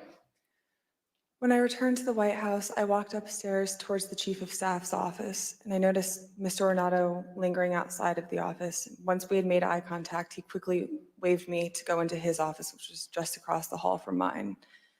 When I went in, he shut the door, and I noticed Bobby Engel, who is the head of Mr. Trump's security detail, sitting in a chair, just looking somewhat discombobulated and a little lost. I looked at Tony, and he had said, "Did you effing hear what happened in the Beast?" I said, "No, Tony, I just got back. What happened?" Tony proceeded to tell me that when the president got in the Beast, he was under the impression from Mr. Meadows that the off-the-record movement to the Capitol was still possible and likely to happen, but that Bobby had more information. So once the president had gotten into the vehicle with Bobby, He thought that they were going up to the Capitol, and when Bobby had relayed to him, we're not, we don't have the assets to do it, it's not secure, we're going back to the West Wing. The president had very strong, a very angry response to that. Tony described him as being irate. The president said something to the effect of, "I'm the effing president, take me up to the Capitol now." To which Bobby responded, "Sir, we have to go back to the West Wing." The president reached up towards the front of the vehicle to grab at the steering wheel. Mr. Engel grabbed his arm, said, "Sir, you need to take your hand off the steering wheel. We're going back to the West Wing. We're not going to the Capitol." Mr. Trump then used his free hand to lunge towards Bobby Engel. And when Mr. Ornato had recounted this story to me, he had motioned towards his clavicles. And was Mr. Engel in the room as Mr. Ornato told you this story? He was. Did Mr. Engel correct or disagree with any part of the story from Mr. Ornato? Mr. Engel did not correct or disagree with any part of the story. Did Mr. Engel or Mr. Ornato ever after that tell you that what Mr. Ornato had just said was untrue? Neither Mr. Ornato nor Mr. Engel told me ever that it was untrue. And despite this altercation, this physical altercation during the ride back to the White House, President Trump still demanded to go to the Capitol. Here's what Kayleigh McEnany, the White House press secretary at the time, wrote in her personal notes and told the committee about President Trump's desire to go to the Capitol after returning to the White House. When you wrote POTUS wanted to walk to the Capitol, was that based solely on what the president said during his speech or anything that he or anybody else said afterwards? So to the best of my recollection, I believe when we got back to the White House, he said he wanted to physically walk with the marchers. And according to my notes, he then said he'd be fine with just riding the beast. But to the best of my recollection, he wanted to be a part of the march in some fashion. Okay, and just for the record, the beast refers to the presidential limousine? Yes. President Trump did not go to the Capitol that day. We understand that he blamed Mark Meadows for that. So prior to leaving the rally site, when he got off the stage and everybody was making the movement back to the motorcade, I had overheard Mr. Meadows say to him then, as I had prior to Mr. Trump taking the stage that morning, that he was still working on getting an off-the-record movement to the Capitol. So when Mr. Trump took the stage, he was under the impression by Mr. Meadows that it was still possible. So when he got off the stage, I had relayed to Mr. Meadows that I had another conversation with Tony. The movement was still not possible. Mr. Meadows said, okay. And then as they proceeded to go to the motorcade, and Mr. Meadows had reiterated, we're going to work on it, sir. Talk to Bobby. Bobby has more information. Mark got into his vehicle, to my understanding. Trump got into the Beast. And after we had all arrived back at the White House, later in the day, it had been relayed to me via Mark that the president wasn't happy that Bobby didn't pull it off for him and that Mark didn't work hard enough to get the movement on the books. The physical altercation that Ms. Hutchinson described in the presidential vehicle was not the first time that the president had become very angry about issues relating to the election.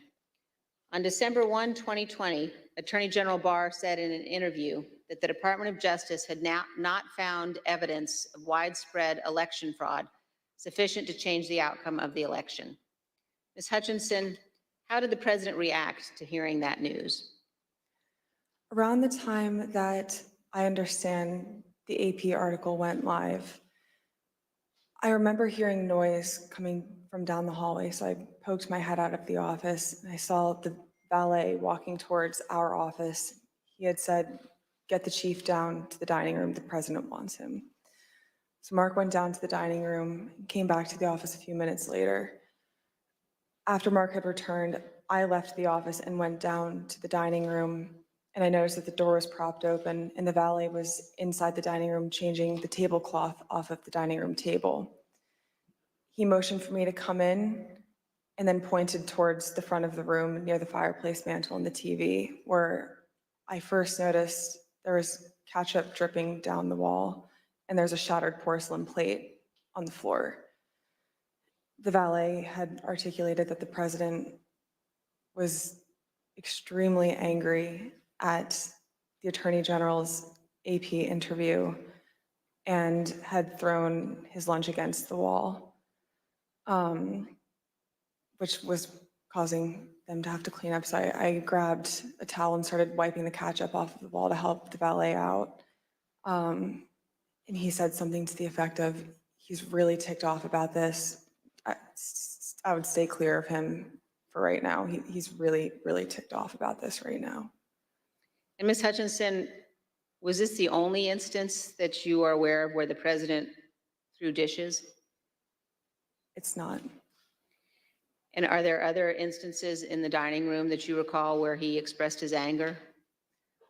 There were several times throughout my tenure with the Chief of Staff that I was aware of him either throwing dishes or flipping the tablecloth to let all the contents of the table go onto the floor and likely break or go everywhere.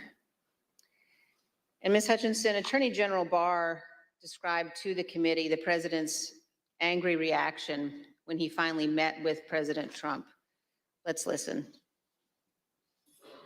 And I said, look, I know that you're dissatisfied with me, and I'm glad to offer my resignation. And he pounded the table very hard. Everyone sort of jumped, and he said, accept it. Mr. Chairman, I reserve. Gentlewoman reserves. The chair requests those in the hearing room to remain seated until the Capitol Police have escorted our witness from the room. Pursuant to the order of the committee of today, the chair declares the committee in recess for a period of approximately 10 minutes.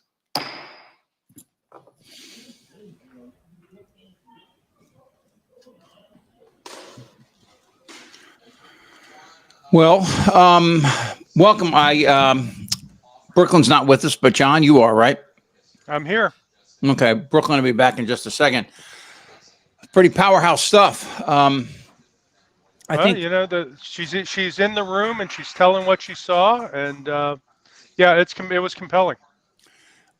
If one thing sticks out, it's Trump in the beast, as they call it, trying to grab control of the steering wheel and putting his hand apparently around Engel's throat. Was that the way I understood? Well, as I heard it, it was reaching for as if he would have, but I don't think he actually got there. I think she said she reached his clavicle. Well, I thought I heard as for the, but either way, you know, it was clear he was trying to change the direction the beast was heading. He didn't want to go back to the White House. He wanted to lead his mob up to the Capitol. The only thing that I had a little bit of a hard time with, and by the way, if you're just joining us, if you're watching, thank you. We'll stay with the this January until 6th committee in a short reconvene. break now. This first portion of the hearing has run about an hour. Committee members today We are hearing from actually, a former aide of White House Chief of Staff Mark Meadows. Cassidy Hutchinson. Let me see if I can Ms. get Hutchinson had provided videotaped testimony, which the committee has used in previous Get that hearings. volume down here. If you've Maybe missed I can any hear. of Yes, I today's can. hearing, There we go. Look at you running the board. I'm telling. Well, you know. Anyway, so to me, the whole idea of this is pretty. Number one, for a 25-year-old, she was exceptionally poised, I thought. Yeah, this is about as high stakes, high profile as you can get, and she knows walking into the room, and she certainly knows walking out of the room. You know, 40% of the population thinks she's a hero today, and 40% of the population thinks she's a traitor. And so she stepped up and she did it anyway. So kudos to her. I don't think she would have done it. I don't think a lot of this would have happened without Liz Cheney. The most compelling part of these hearings overall, frankly, has been the Republicans, both on the dais and then at the witness table, testifying about what they saw and observed and what happened in their presence. And Liz Cheney I know that she's apostate for a lot of the Trump supporters, but she is doing remarkable work, and so is Congressman Kinzinger as well too. These are profiles in courage, as the book used to say, and should be recognized for that. One of the things I think we learned today was that they had expected violence, that they thought that there might be. Hearing Trump say that the people with weapons should be allowed inside the ground because they weren't there to hurt him. I don't know if that is actionable in a legal way, but it sure is. Well, it again, all of this, I mean, the takeaway from the hearing so far today is, state of mind. What was the state of mind of Trump? What was the state of mind of the people around him?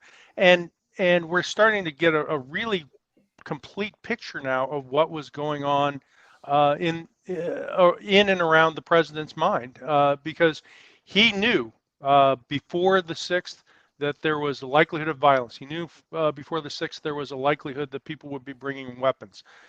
He knew on the 6th those facts, and still he went out and he encouraged a mob, an armed mob, to walk to the Capitol, and then he poured jet fuel on it by saying, "I'm going with you." It's like the head of the cult saying, "We're going up there, not just you, we are going up there." Really just sort of was like nitro and just kicked it into another gear.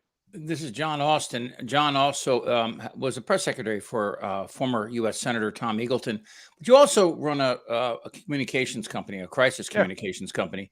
And you're aware of actions and how they are interpreted. Even though we're not attorneys, it seems to me that what occurred on January the 6th and the days leading up to it, and Trump's response, or instigation, I should say, seems to me to be legally actionable. Brooklyn's back with us here, Brooklyn. So it seems to me that that we heard things today that show that he was not only aware, but as you say, he accelerated the events.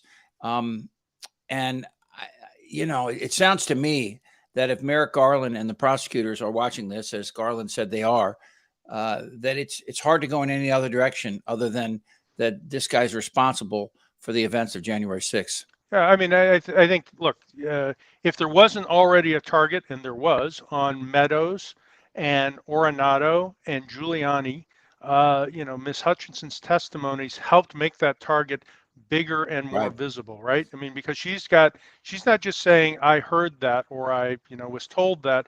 She has direct firsthand information of conversations she witnessed and participated in. Why did we have to hear from her today, do you think? What was it? Well, that is an interesting question. I have yet to figure out what we didn't know on Monday, for example, that prompted this or what the committee didn't know on Monday that prompted this thing. And maybe it was a threat to her security that prompted it, and they wanted to get her on the record before, God forbid, something happened. That's freaking horrible to imagine. Yeah, and maybe there's something yet to come in the second part of this hearing. We don't know, but it is interesting because a lot of what we have heard that I found. John, you're breaking up. You're for some reason your mic is breaking. All right, let me see what I can do with that. And I'm talking too much anyway. No, you're not. Hey, Chip, one of our viewers here just posted a comment here. It says, on C-SPAN, they were just talking about who else is going under oath today. Have you heard anything about that? I'm under the impression she's coming back, and I just was looking that up a few minutes ago, and they have not listed any other names. And in fact, that's the first intimation of anything to that. So I don't know. Yeah, I thought she was the only person testifying, but I thought her testimony, as unhinged as we all knew Trump is and was, I mean, it's still kind of shocking to hear her. I mean, everything from the dude knowing that there were people armed with fucking brass knuckles, AR-15s as well. AR-15s, the guy in the body tree, armor. the guys in the tree with the guns, and the cops. Why aren't the cops getting those guys out of the trees with weapons? And he's there. Send him through. Send him through. I need a bigger crowd. Right, and that is. It is unreal. And then again, we didn't need to know that this guy was unhinged by today's testimony, but the whole description of the plate against the wall and the ketchup running down the wall and all of that. I mean, you know, John, you're still breaking up. Can maybe we just jump back to your computer? Let's see what we do here. I'm going to try that. Thank you. Yeah, he's right. I mean, you know, I think that, and I talked to John right before you were in here, Brooklyn, and I think most people had their jaw dropped on the scene when he's in the SUV and he tries to grab control of the wheel like a 12-year-old. Yeah, that is. How's this? Is this better? No, it's still breaking up. Shit. All right. I don't know what's going on here. I'll put sign off and come back on. I'll do some tech. Sign off and come back on. Sign off and come back on. That's what it is. Okay, I'll be right back. Okay, thanks, John. Again, that's John Austin, who I've known a long time, and they used to call him Mr. Bad News. Now he represents companies when the shit hits the fan. And he has a crisis communications company. And I used to go to him all the time. How would you handle this particular scenario? We're in uncharted territory now. This woman is amazingly courageous. 25 years old, Brooklyn. Can you believe that? Yeah, no, and very well composed, I might add, too. Yeah. I mean, at the beginning of the hearing, she seemed nervous, but she steeled up and sweating. She's you can in see there. The sweat glistening on her skin. Yeah. But I mean, you can understand, like, you know that his fans, his base are rabid and they don't care. Like the very people she is kind of testifying about, you know, they attacked the Capitol savagely. They attacked police, you know, these back the blue fans or whatever. Yeah. Back the blue with a flagpole with a spear on the tip of it. Is this better, guys? Yeah, it sounds fine. It was just perfect. Thank you. All right. So yeah, so that's the big takeaway from the first part of the hearing for me is just documenting at every point how unhinged this guy is. He's throwing plates against the wall. He's lunging for the steering wheel, for God's sakes, of a 4,000-ton vehicle they call the Beast. Christ, the Beast, yeah. You know, he's yelling at people. He's just it's out of control, right? He wants. I mean. Really, I just can't imagine what it would be like to be part of this guy's detail and having to deal with this stuff of, okay, the president wants to let the armed people come down and be front and center with him.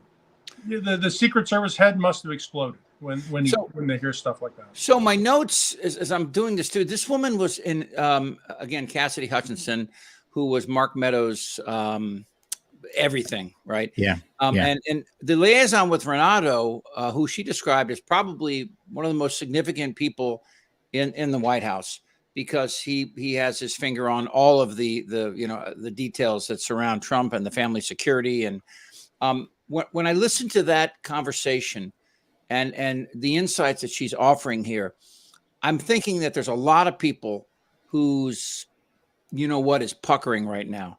Right, because obviously she's laying out the stuff that no one had talked about in the open before.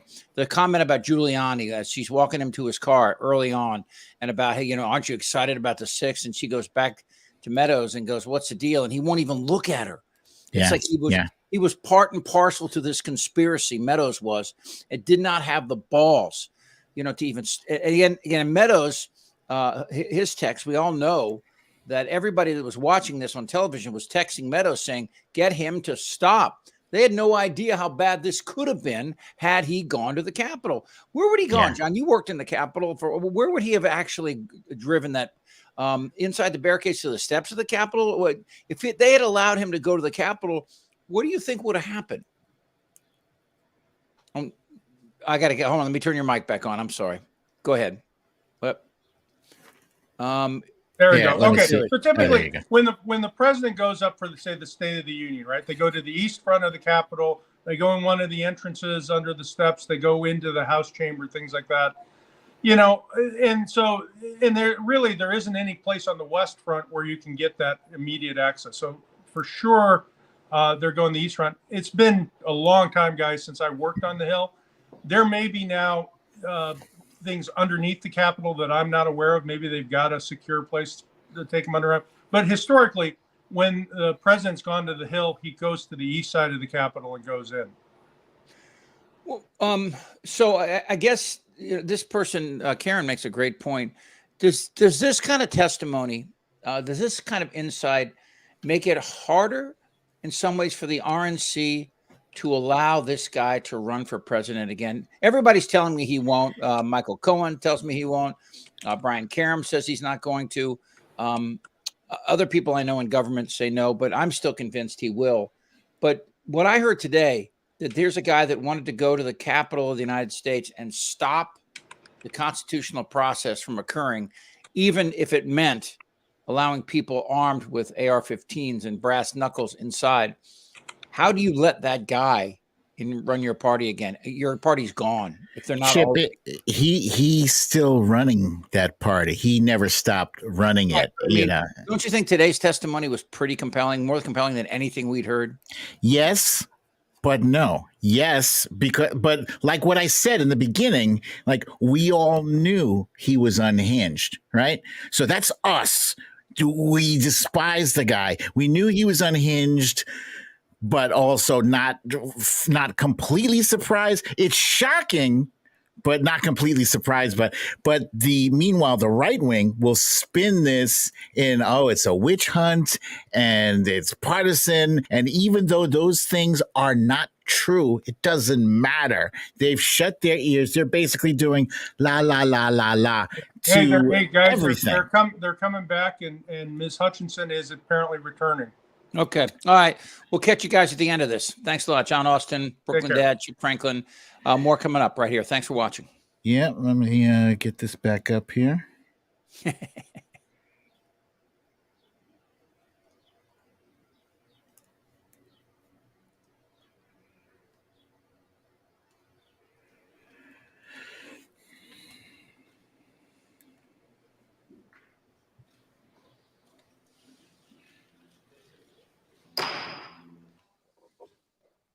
Committee will be in order. Chair recognizes the gentlewoman from Wyoming, Vice Chair Cheney. Thank you, Mr. Chairman. Before we turn to what Ms. Hutchinson saw and heard in the White House during the violent attack on the Capitol on January 6th, let's discuss certain communications White House Chief of Staff Mark Meadows had on January 5th. President Trump's associate, Roger Stone, attended rallies during the afternoon and the evening of January 5th in Washington, D.C. On January 5th and 6th, Mr. Stone was photographed with multiple members of the Oath Keepers who were allegedly serving as his security detail. As we now know, multiple members of that organization have been charged with or pled guilty to crimes associated with January 6th. Mr. Stone has invoked his Fifth Amendment privilege against self-incrimination before this committee. General Michael Flynn has also taken the fifth before this committee. Mr. Stone previously had been convicted of other federal crimes unrelated to January 6th. General Flynn had pleaded guilty to a felony charge also predating and unrelated to January 6th. President Trump pardoned General Flynn just weeks after the presidential election.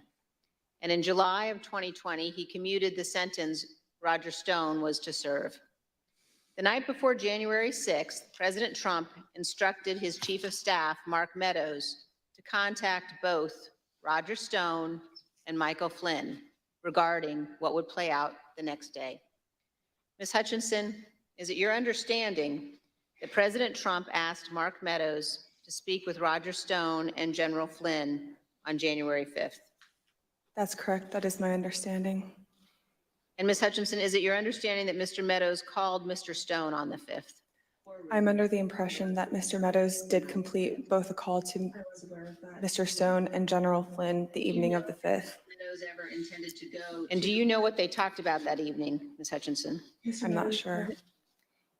Is it your understanding that Mr. Giuliani, Mr. Eastman, and others had set up what has been called, quote, a war room at the Willard Hotel on the night of the 5th? I was aware of that the night of the 5th. And do you know if Mr. Meadows ever intended to go to the Willard Hotel on the night of the 5th? Mr. Meadows had a conversation with me where he wanted me to work with Secret Service on a movement from the White House to the Willard Hotel so he could attend the meeting or meetings with Mr. Giuliani and his associates in the war room. And what was your view as to whether or not Mr. Meadows should go to the Willard that night? I had made it clear to Mr. Meadows that I didn't believe it was a smart idea for him to go to the Willard Hotel that night. I wasn't sure everything that was going on at the Willard Hotel, although I knew enough about what Mr. Giuliani and his associates were pushing during this period. I didn't think that it was something appropriate for the White House Chief of Staff to attend or to consider involvement in. I made that clear to Mr. Meadows. Throughout the afternoon, he mentioned a few more times going up to the Willard Hotel that evening, and then eventually dropped the subject the night of the 5th and said that he would dial in instead. So General Flynn has appeared before this committee, and when he appeared before our committee, he took the 5th. Let's briefly view a clip of General Mike Flynn taking the 5th Amendment. General Flynn, do you believe the violence on January 6th was justified? Do we have a minute? Yes.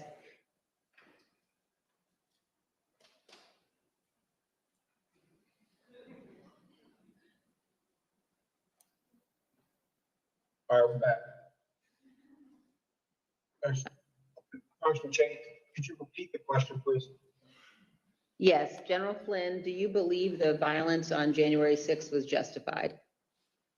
Is that, can I get a clarification? Is that a moral question or are you asking a legal question? I'm asking both.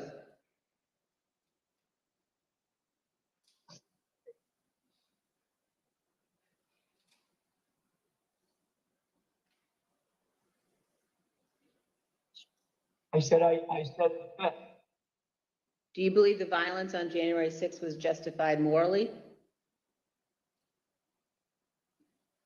Take the 5th. You believe the violence on January 6th was justified legally? 5th. General Flynn, do you believe in the peaceful transition of power in the United States of America? The 5th. Let's move on now to January 6th and the conduct of Donald Trump and Mark Meadows during the attack on the Capitol. Ms. Hutchinson, I'd like now for us to listen to a description, your description of what transpired in the West Wing during the attack. For context, in this clip, you describe the time frame starting at about 2 p.m. So I remember Mark being alone in his office for quite some time, and I know we've spoken about Ben Williamson going in at one point, and I don't personally remember Ben going in. I don't doubt that he had gone in, but I remember him being alone in his office for most of the afternoon. Around 2 o'clock to 2:05, around 2 o'clock to 2:05, we were watching the TV, and I could see that the rioters were getting closer and closer to the Capitol. Mark still hadn't popped out of his office or said anything about it.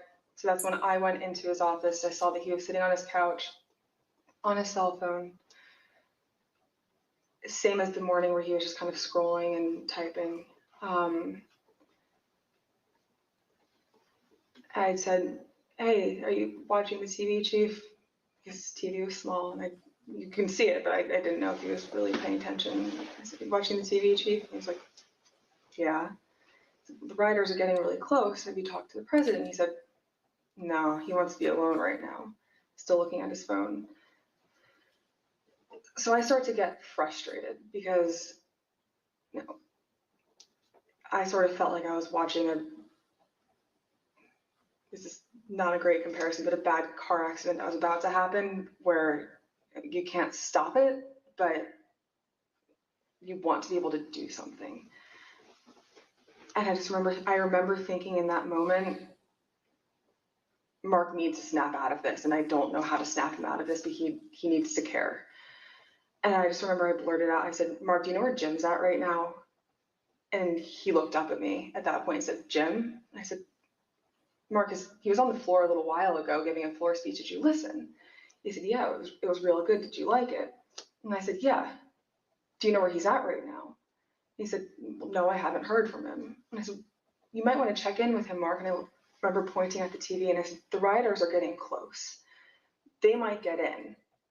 And he looked at me and said something to the effect of, all right, I'll give them a call. Not long after the rioters broke into the Capitol, you described what happened with White House counsel Pat Cipollone. No more than a minute and a half later, I see Pat Cipollone barreling down the hallway towards our office and rushed right in, looked at me, said, is Mark in his office? And I said, yes.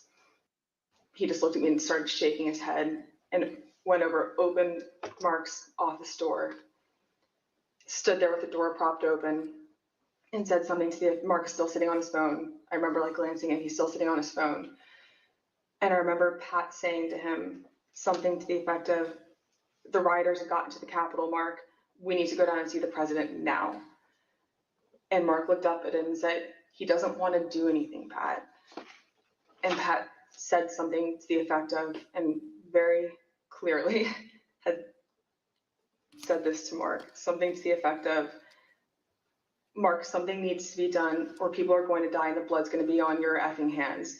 This is getting out of control. I'm going down there. And at that point, Mark stood up from his couch, both of his phones in his hand. He had his glasses on still. He walked out with Pat. He put both of his phones on my desk and said, let me know if Jim calls. And they walked out and went down to the dining room. A few minutes later, Representative Jordan called back. A couple minutes later, so likely around between 2:15 and 2:25. I know the tweet went out at 2:24. I don't remember if I was there when the tweet went out or if it happened right afterwards, but Jim had called. I answered the phone, said 1 second. He knew it was, I guess he knew it was me. I introduced myself, but I don't remember if he called my cell phone or if he had called one of Mark's. But I answered the phone and said, 1 sec, Mark's on the hall. I'm going to go hand the phone to him. He said, okay. So I went down. I asked the valet if Mark was in the dining room. The valet said yes. I opened the door to the dining room, briefly stepped in to get Mark's attention, showed him the phone, like flipped the phone his way so he could see it said Jim Jordan. He had stepped to where I was standing there holding the door open, took the phone talking to Jim with the door still propped open. So I took a few steps back. So I probably was 2 feet from Mark. He was standing in the doorway going to the Oval Office dining room. They had a brief conversation, and in the crossfires, I heard briefly like what they were talking about, but in the background, I had heard conversations in the Oval dining room at that point talking about the Hang Mike Pence chants. That clip ended, Ms. Hutchinson, with you recalling that you heard the president, Mr. Meadows, and the White House counsel discussing the Hang Mike Pence chants. And then you described for us what happened next. It wasn't until Mark hung up the phone, handed it back to me. I went back to my desk. A couple minutes later, him and Pat came back, possibly Eric Hirschman too. I'm pretty sure Eric Hirschman was there. But I'm confident it was Pat that was there. I remember Pat saying something to the effect of, Mark, we need to do something more. They're literally calling for the vice president to be effing hung. And Mark had responded something to the effect of, you heard him, Pat. He thinks Mike deserves it. He doesn't think they're doing anything wrong. To which Pat said something, this is effing crazy.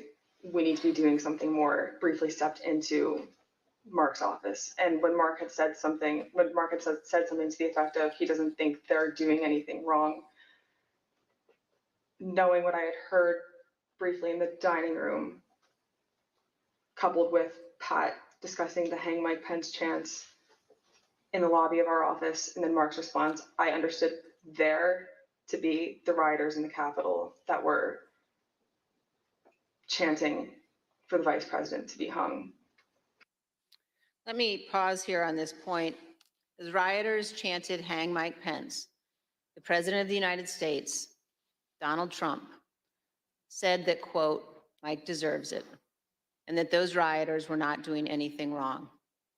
This is a sentiment that he has expressed at other times as well. In an interview with ABC News correspondent Jonathan Karl, President Trump was asked about the supporters chanting "Hang Mike Pence" last year.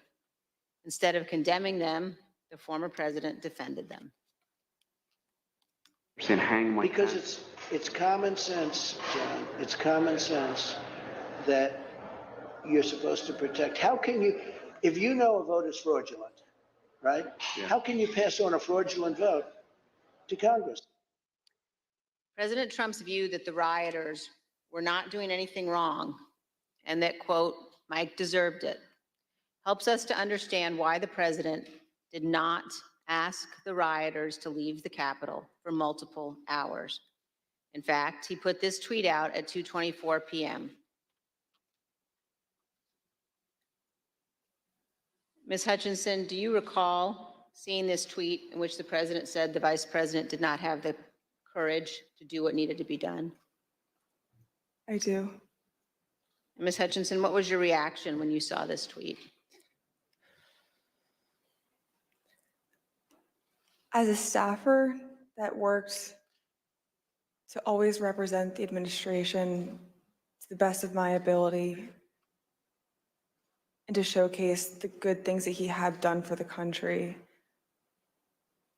I remember feeling frustrated, disappointed, and really, it felt personal. I was really sad.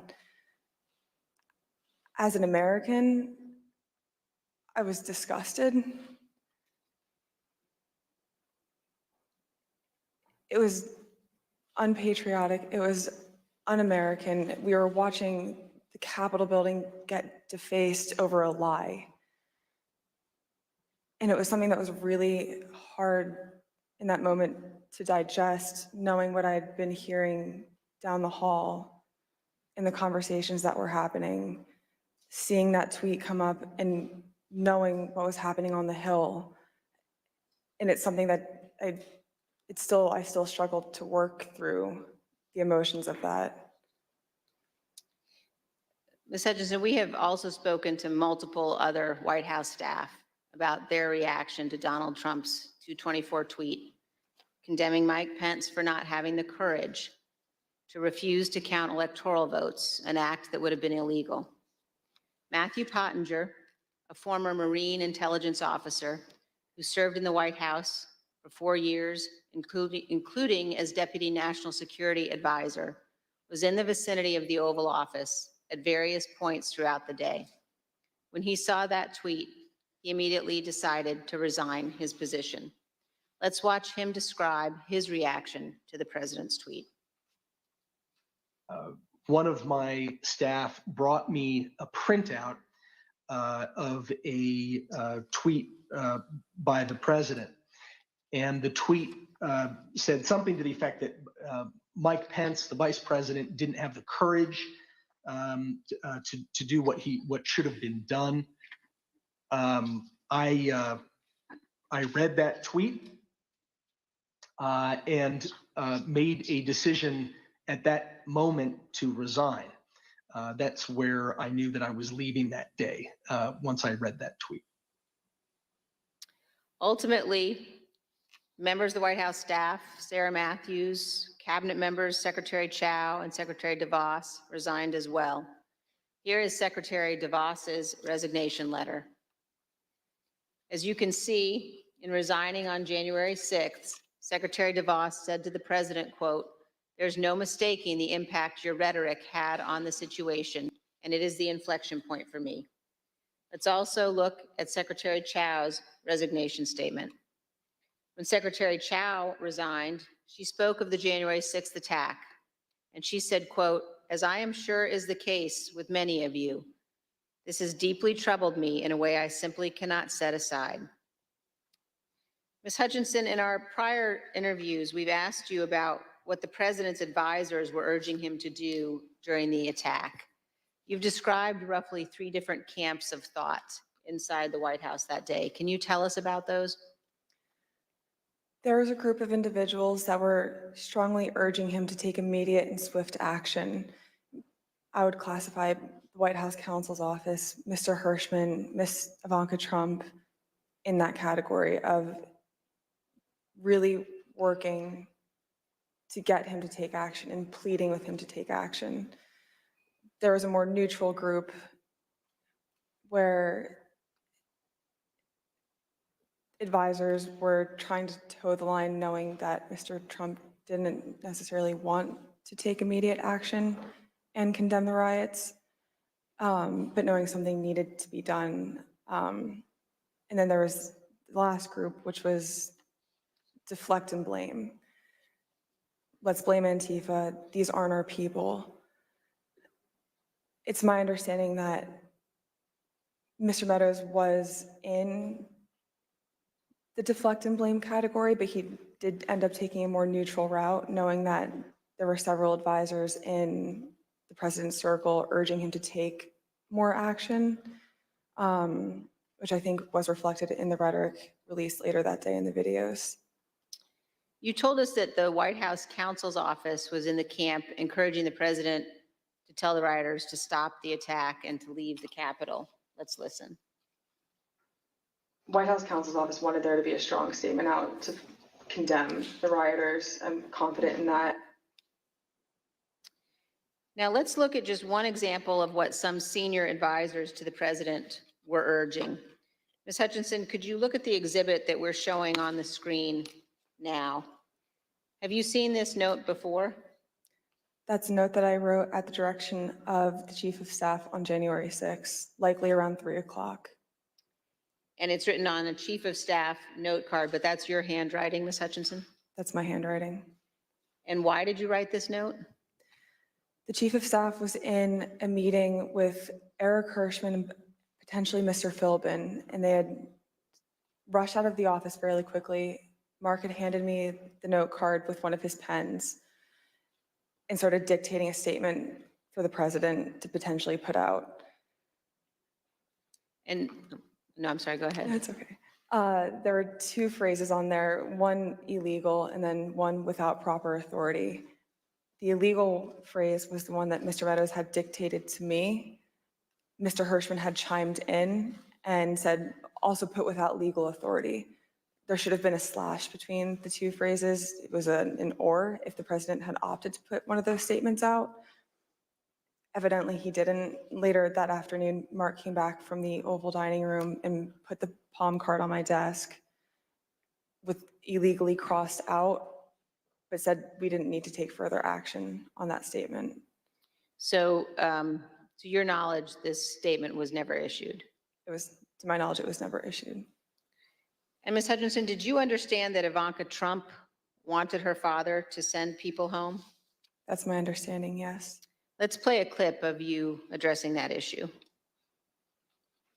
I remember her saying at various points, you know, she wanted her dad to send them home. She wanted her dad to tell them to go home peacefully, and she wanted to include language that he necessarily wasn't on board with at the time. You will hear more about this at our later hearings, but we have evidence of many others imploring Donald Trump and Mark Meadows to take action. Here is some of that evidence, text messages sent to Mark Meadows during the attack. This is a text message at 2:32 from Laura Ingram. Hey, Mark, the president needs to tell people in the Capitol to go home. In the next message, this is hurting all of us. And then he's destroying his legacy and playing into every stereotype. We lose all credibility against the BLM Antifa crowd if things go south. The president's son, Don Jr., also urgently contacted Mark Meadows. At 2:53, he wrote, he's got to condemn this shit ASAP. The Capitol Police tweet is not enough. As you will see, these are just two of the numerous examples of Trump supporters and allies urging the president to tell his supporters to leave the Capitol. It would not have been hard for the president to simply walk down to the briefing room a few feet down the hall from the Oval Office As Nora O'Donnell noted during an interview with House Republican leader Kevin McCarthy, where Leader McCarthy said he believed the attack was un-American. I want to quickly bring in Kevin McCarthy, the House Minority Leader. Leader McCarthy, do you condemn this violence? I completely condemn the violence in the Capitol. What we're currently watching unfold is un-American. I am disappointed. I'm sad. This is not what our country should look like. This is not who we are. This is not the First Amendment. This has to stop, and this has to stop now. Leader McCarthy, the President of the United States has a briefing room steps from the Oval Office. The cameras are hot 24/7, as you know. Why hasn't he walked down and said that now? I conveyed to the President what I think is best to do, and I'm hopeful the President will do it. Republican House member Mike Gallagher also implored the President to call off the attack. Mr. President, you have got to stop this. You are the only person who can call this off. Call it off. The election is over. Call it off. This is bigger than you. It's bigger than any member of Congress. It is about the United States of America, which is more important than any politician. Call it off. It's over. Despite the fact that many people close to Donald Trump were urging him to send people home, he did not do so until later, much later. At 4:17 p.m., Donald Trump finally told the rioters to go home and that he loved them. Here's a portion of the video President Trump recorded from the White House. We have to have peace. So go home. We love you. You're very special. You've seen what happens. You see the way others are treated that are so bad and so evil.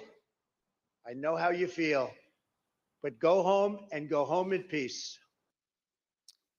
But as we will show in even greater detail in future hearings, Donald Trump was reluctant to put this message out, and he still could not bring himself to condemn the attack. Ms. Hutchinson has told us that too. The one that he put out at 4:17. I'm sure we've discussed it, and just to elaborate if I hadn't already at that point, I recall him being reluctant to film the video on the 6th. I was not involved in any of the logistics or the planning for that video. I just remember seeing the video go out and feeling a little shocked after it went out. On the evening of January 6th and the day after, the president's family and his senior staff and others tried to encourage the president to condemn the violence and commit to the peaceful transition of power. At 3:31 p.m. on January 6th, Sean Hannity of Fox News texted Mark Meadows. Mr. Hannity said, quote, "Can he make a statement? I saw the tweet. Ask people to leave the Capitol." Later that evening, Mr. Hannity sent another text message to Mark Meadows. This time, he shared a link to a tweet. That tweet reported that President Trump's cabinet secretaries were considering invoking the 25th Amendment to remove President Trump from office. As you can see on the screen, the 25th Amendment to the Constitution creates a process for the transition of power if a president is unfit or unable to serve. 25th Amendment has never been used to remove a president. But the committee has learned that after the attack on the U.S. Capitol, this was being discussed by members of President Trump's cabinet as a way of stripping the full power of the presidency from Donald Trump. President Trump's supporters were worried. In addition to the tweet that he sent Mark Meadows after the attack, Sean Hannity apparently spoke with President Trump and warned him about what could happen. We understand that this text message that Sean Hannity sent to Kayleigh McEnany on January 7th shows what Mr. Hannity said to the president. First, no more stolen election talk. Second, impeachment and 25th Amendment are real. Many people will quit. Ms. Hutchinson, you told us that you were hearing about discussions related to the 25th Amendment. Here's part of what you said. Mr. Pompeo reached out to have the conversation with Mr. Meadows in case he hadn't heard the discussions amongst cabinet secretaries. And from what I understand, it was more of a, this is what I'm hearing. I want you to be aware of it. But I also think it's worth putting on your radar because you are the chief of staff. You're technically the boss of all the cabinet secretaries. And, you know, if conversations progress, you should be ready to take action on this. Like, I'm concerned for you and your positioning with this. Reach out to me if you have any questions or like I could be helpful with you at all. Inside the White House, the president's advisors, including members of his family, wanted him to deliver a speech to the country. Deputy White House counsel Pat Philbin prepared the first draft of what would be the president's remarks on national healing, delivered via pre-taped video on January 7th. When he arrived at the White House on the 7th, Mr. Philbin believed that more needed to be said, so he sat down and started writing. He shared the draft with Pat Cipollone, who also believed the president needed to say more. Mr. Cipollone agreed with the content, as did Eric Hirschman, who reviewed the draft. The committee has learned that the president did not agree with the substance as drafted and resisted giving a speech at all. Ms. Hutchinson, do you recall discussions about the president's speech on January 7th? I do. Let's listen, Ms. Hutchinson, to what you told us about that and about the process of crafting those remarks. I learned from a conversation with Mark and overhearing between him and White House counsel and Eric Hirschman as well that Trump didn't necessarily think he needed to do anything more on the 7th than what he had already done on the 6th. When he was convinced to put out a video on the 7th, I understand that he had a lot of opinions about what the context of that announcement were to entail. I had original drafts of the speech where there were several lines that didn't make it in there about prosecuting the rioters or calling them violent. He didn't want that in there. He wanted to put in there that he wanted to potentially pardon them. And this is just with the increased emphasis of his mindset at the time, which was he didn't think that they did anything wrong. The people who did something wrong that day, or the person who did something wrong that day, was Mike Pence by not standing with him. But the president's advisors urged him to give the speech. Who convinced him to do the video on the 7th? I'm not sure who convinced him or if it was a group of people that convinced him. Who was in the group that you're aware of? That I'm aware of. Mark, Ivanka, Jared Kushner, Eric Hirschman, Pat Cipollone, Pat Philbin. Those are people that I'm aware of. Do you know why that group of people thought it was necessary for him to release a statement? I believe Kayleigh McEnany as well. From what I understood at the time, and from what the reports were coming in, there's a large concern of the 25th Amendment potentially being invoked, and there were concerns about what would happen in the Senate if the 25th was invoked. So the primary reason that I had heard, other than, we did not do enough on the 6th, we need to get a stronger message out there and condemn this, otherwise this will be your legacy. The secondary reason to that was, think about what might happen in the final 15 days of your presidency if we don't do this. There's already talks about invoking the 25th Amendment. You need this as cover. The president ultimately delivered the remarks. Unlike many of his other speeches, he did not ad-lib much. He recited them without significant alteration, except one. Even then, on January 7th, 2021, the day after the attack on the U.S. Capitol, the president still could not bring himself to say, quote, "But this election is now over." One other point about the speech, Ms. Hutchinson, Did you hear that Mr. Trump at one point wanted to add language about pardoning those who took part in the January 6th riot? I did hear that, and I understand that Mr. Meadows was encouraging that language as well. Thank you. And here's what you told us previously about that. You said he was instructed not to include it. Who was instructing him not to include language about the pardon in that January 7th? I understood from White House counsel's office coming to our office that morning that they didn't think that it was a good idea to include that in the speech. That being Pat Cipollone? That's correct. And Eric Hirschman.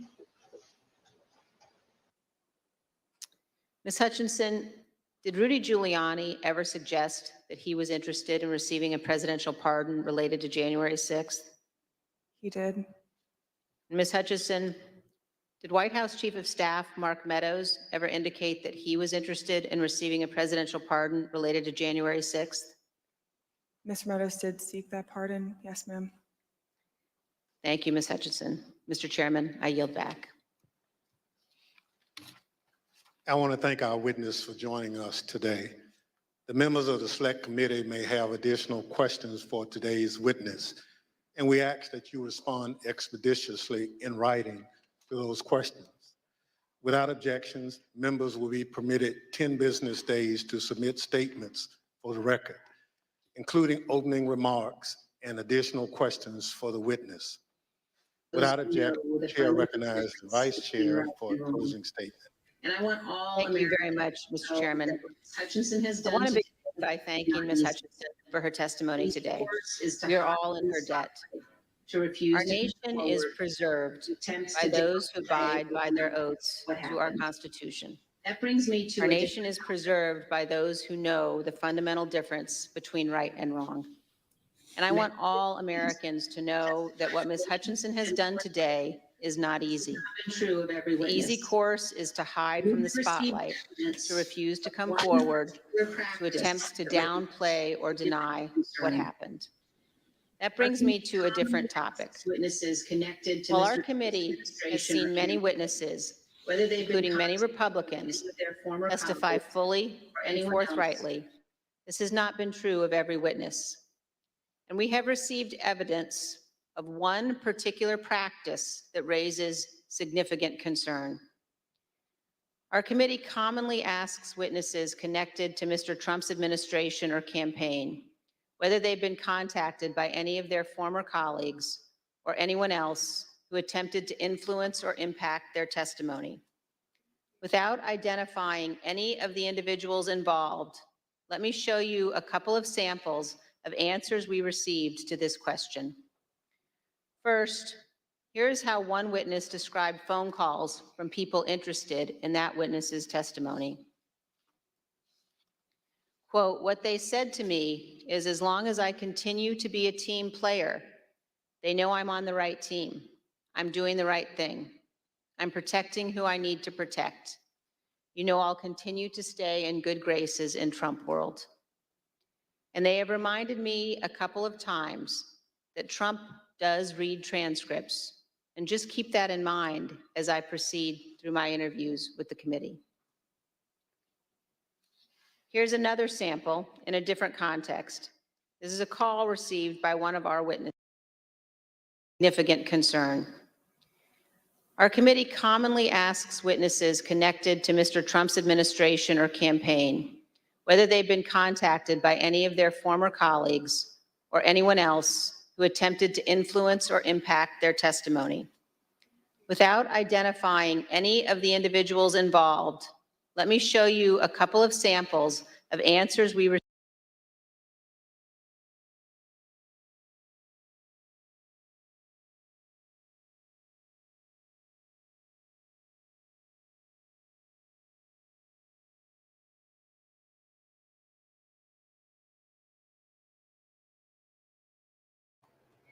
Are you guys getting buffering over there?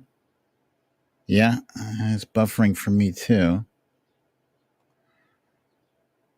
Not sure why. Hang tight. I know I'll There it continue to is. stay in good graces in Trump world.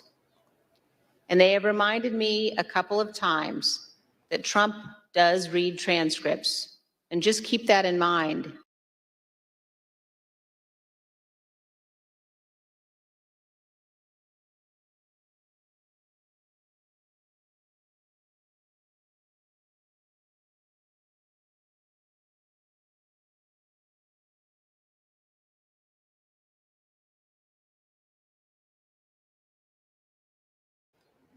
Not sure why this is buffering, Chip. Yeah, there's really nothing I can do. This is the highest speed connection.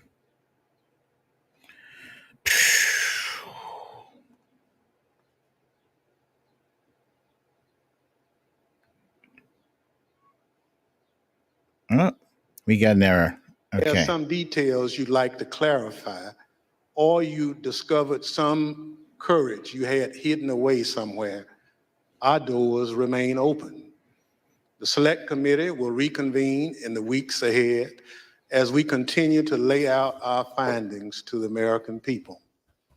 The chair requests those in the hearing room to remain seated until the Capitol Police have escorted the witness and members from the room. Without objection, the committee stands adjourned.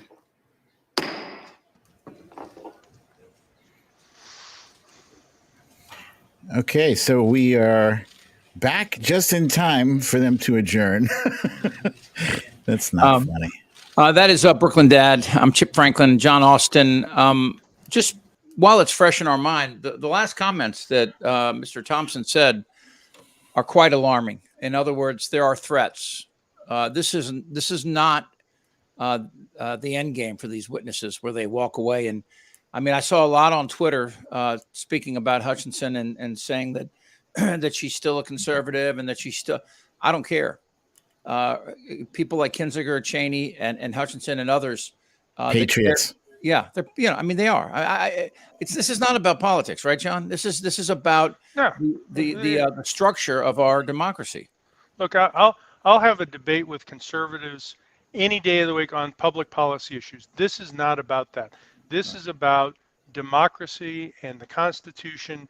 And do we mean what we say when we say we're a nation of laws and we're a nation that's based on adherence to a document and not to an individual, right? That's what this is all about, right? Do we really mean that, or after 245 years, are we all going to admit that's bullshit? But I believe in it. I believe in it, and I think Ms. Hutchinson does too. I think when she spoke there, and you could remember when she said it was un-American, it was unpatriotic, it was not consistent with, I think, the values of it. That was from the heart. And sure, I can have public policy disagreements with people like that all day, but I'm going to stand with people on that side, with Congresswoman Cheney, Congresswoman Kinzinger, who say, that's not this. What we're debating right now here is, and it's becoming clearer and clearer with each of these hearings.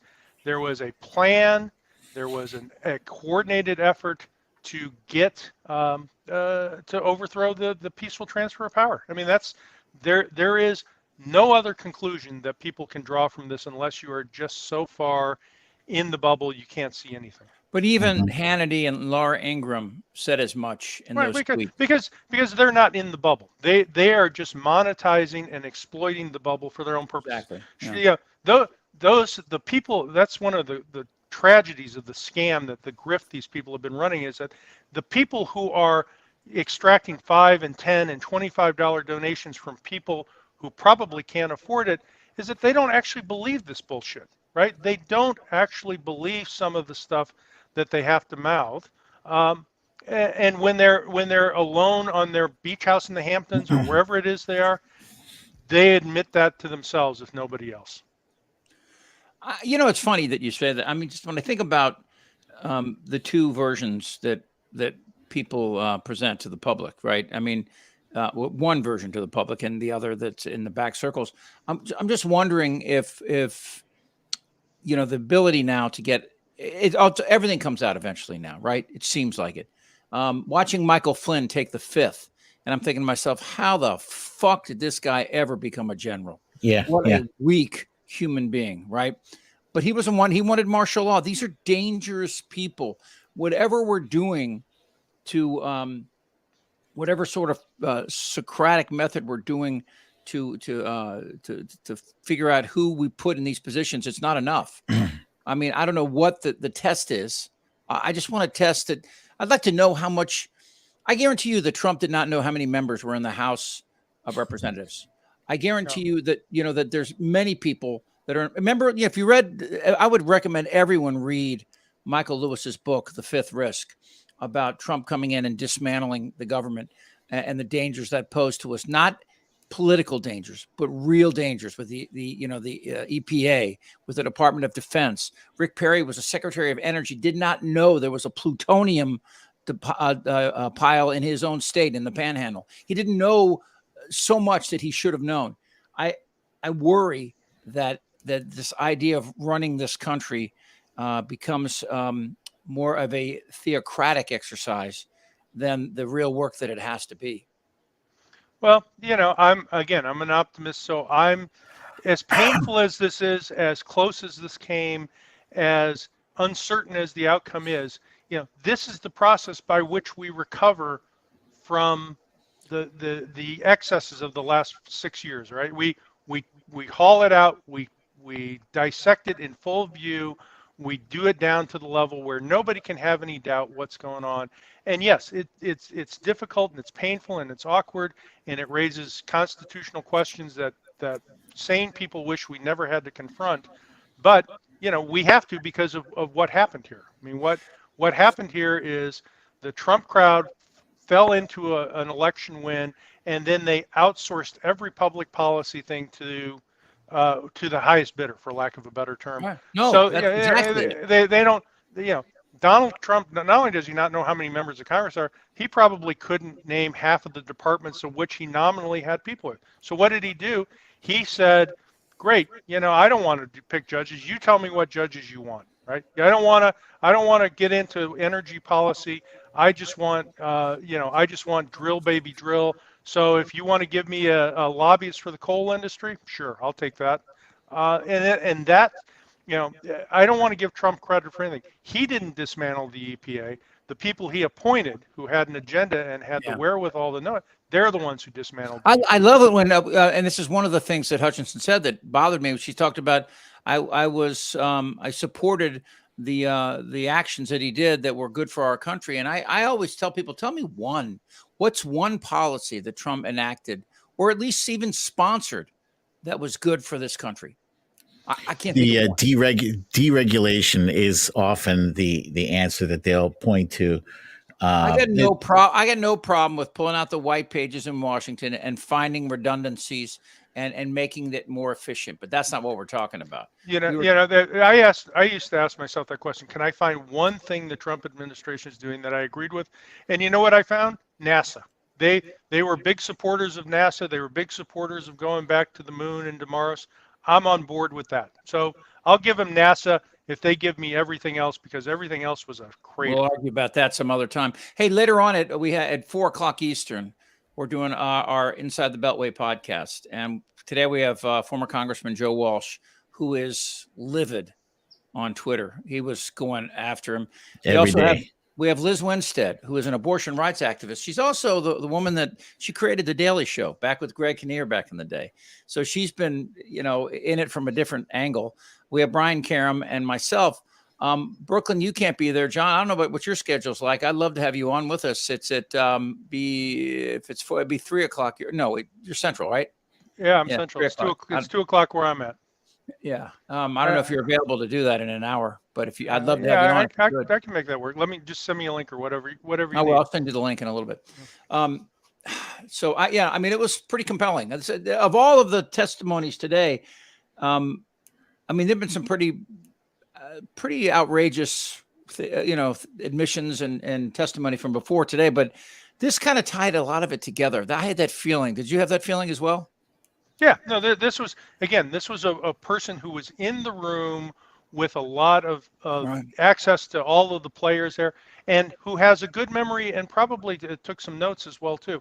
And as compelling as her deposition testimony was, the video testimony that we saw, there is a power in the person, right? Sitting there in front of the lights and the cameras and the members of the committee, and just giving the unvarnished testimony. The emotion comes through, and I thought it was compelling. I mean, I still don't have the answer in my head of why did it have to come out of nowhere in the last 24 hours. But maybe what was alluded to at the end, the threats and the intimidation, were such that they thought, hey, we better get this woman on the record in case something happens. Was Cipollone, Brooklyn, was Cipollone, in your mind, a hero in this to a certain extent? His actions? Hey, good. Renato's back. Renato Mariotti, a former federal prosecutor. I'm going to ask Brooklyn this question, but Renato, I want your answer too. Did Sure. Cipollone stand as the guy at the door? Were his decisions and his recommendations responsible for Trump not actually getting to the Capitol? Do we think, did he do some hidden good? You got a little bit of an echo there, Chip. I'm not sure why. It's not me. I think it's Renato, maybe. Okay. I think, yeah. I wouldn't go as far as calling him a hero. I think there were a few people who were in He might have saved a lot of lives. If Trump goes down there, that thing could have gone to shit really quick. Yeah, but I mean, there were a few people in key positions that helped to keep everything from spinning out of control. What do you think, Renato? I actually wouldn't regard him as a hero. Here's what I would regard him as. Actually, a savvy, smart lawyer in a certain He did his job. Yeah, in other words, look, the people, the most of the witnesses, today's witness is not one of them. But most of the witnesses that helped the committee were I'll call the smart lawyers, as opposed to the crooked, dishonest lawyers, okay, the Giuliani, Jeff Clark, Eastman. But like the smart lawyers in the room all knew that this was toxic, awful, unlawful situation. They don't want to be anywhere near it.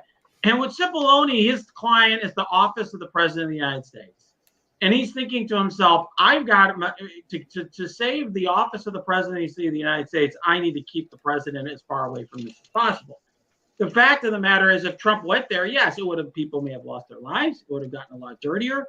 But let's face it, it also would have been a lot harder to argue that Trump wasn't hands-on, right? This liability would have been much more established if he's like there manning the barricades. And so I think he was protecting his client. But he also was, yes, in that instance, doing the right thing because he's a smart lawyer. He's not a hooligan or a fool. Well, here's a question for you. After watching this today, are there any lawyers for any of the guys who have been holding out who are now calling up their clients and saying, you know what, the calculations changed. We need to get in front of the committee sooner rather than later?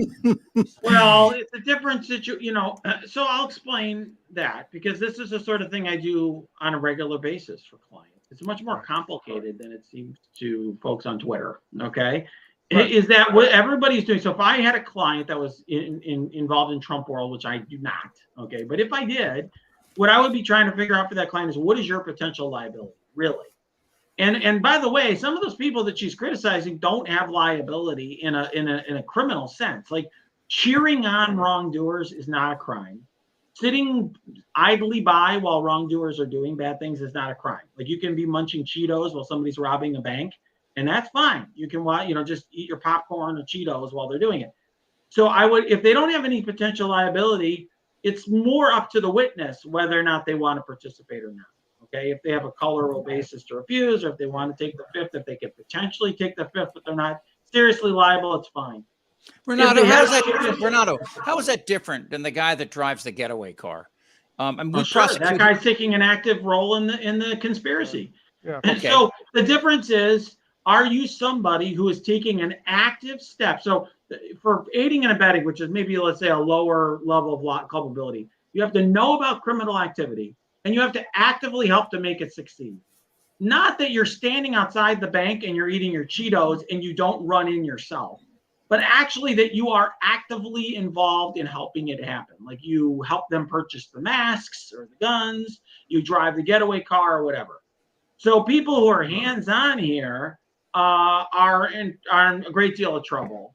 People who are not actively, concretely doing something are not. Now, here is the closest we've seen to having Trump connected to the violent attackers in the Capitol, right?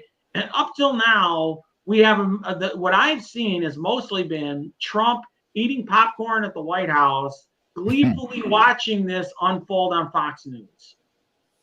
That's very different than what we heard today, which is him saying, I think the most important line legally today was when they're telling him that these folks have guns. Yeah. He says, they're not here to attack me. They're not here to hurt me.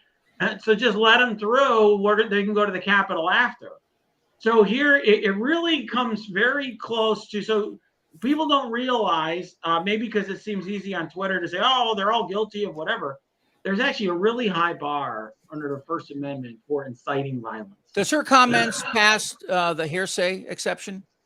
Yeah, because in this specific instance, in a prosecution of Trump, Trump would be what's called party opponent. So they would be the opponent of the Justice Department. So any of his statements are admissible against him. Why you're told everything you say can and will be used against you. So his statements would be used. Trump's statements.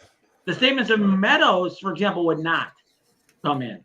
The statements, her recounting of the statements of Meadows, her recounting of it would not all come in necessarily. What about? Renata, I got a question for you. What about the whole question of intent? I keep hearing about how difficult it is to prove intent. Correct. Now, with him grabbing the steering wheel and him telling him to let them through, does that prove that he had intent? Well, it's a great question. It depends on the crime that you are trying to charge. Okay. And so the question is, I'm going to take a couple different ones, different crimes. I'm going to walk through them. The one I was mentioning a moment ago, the high bar, that's for inciting violence. So if you give a speech and I tell people, and this was literally the Supreme Court case with some Ku Klux Klan guy saying like, let's kill, Jewish people, whatever. That was the Supreme Court's like, that is protected by the First Amendment.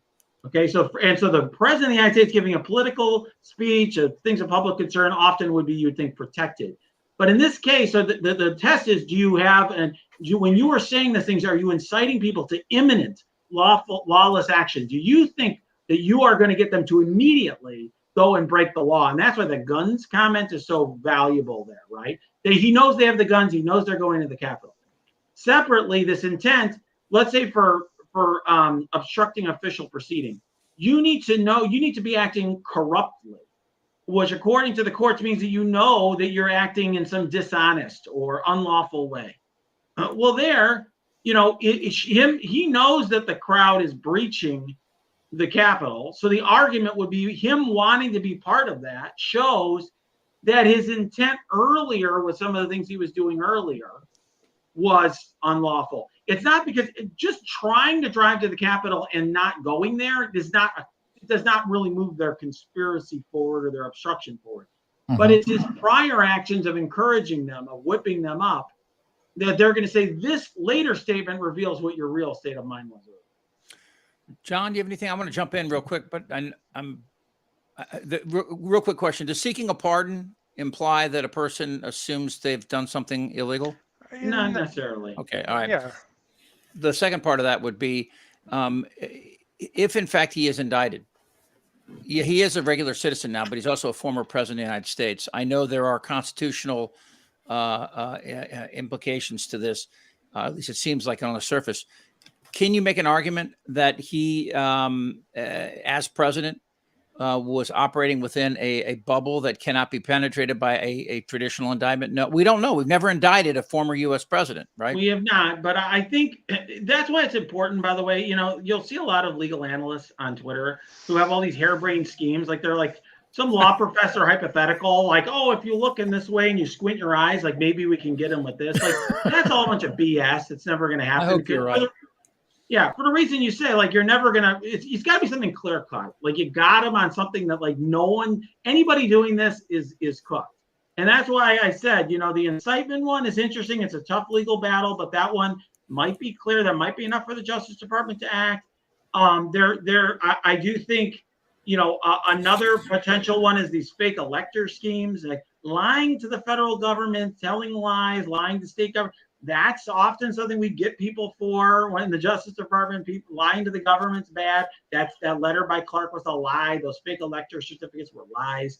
So that's the stuff that I've always thought more likely. Today's the first time that I considered the possibility that Trump could get charged with this insurrection at the Capitol, like that piece of it, the violent piece of it.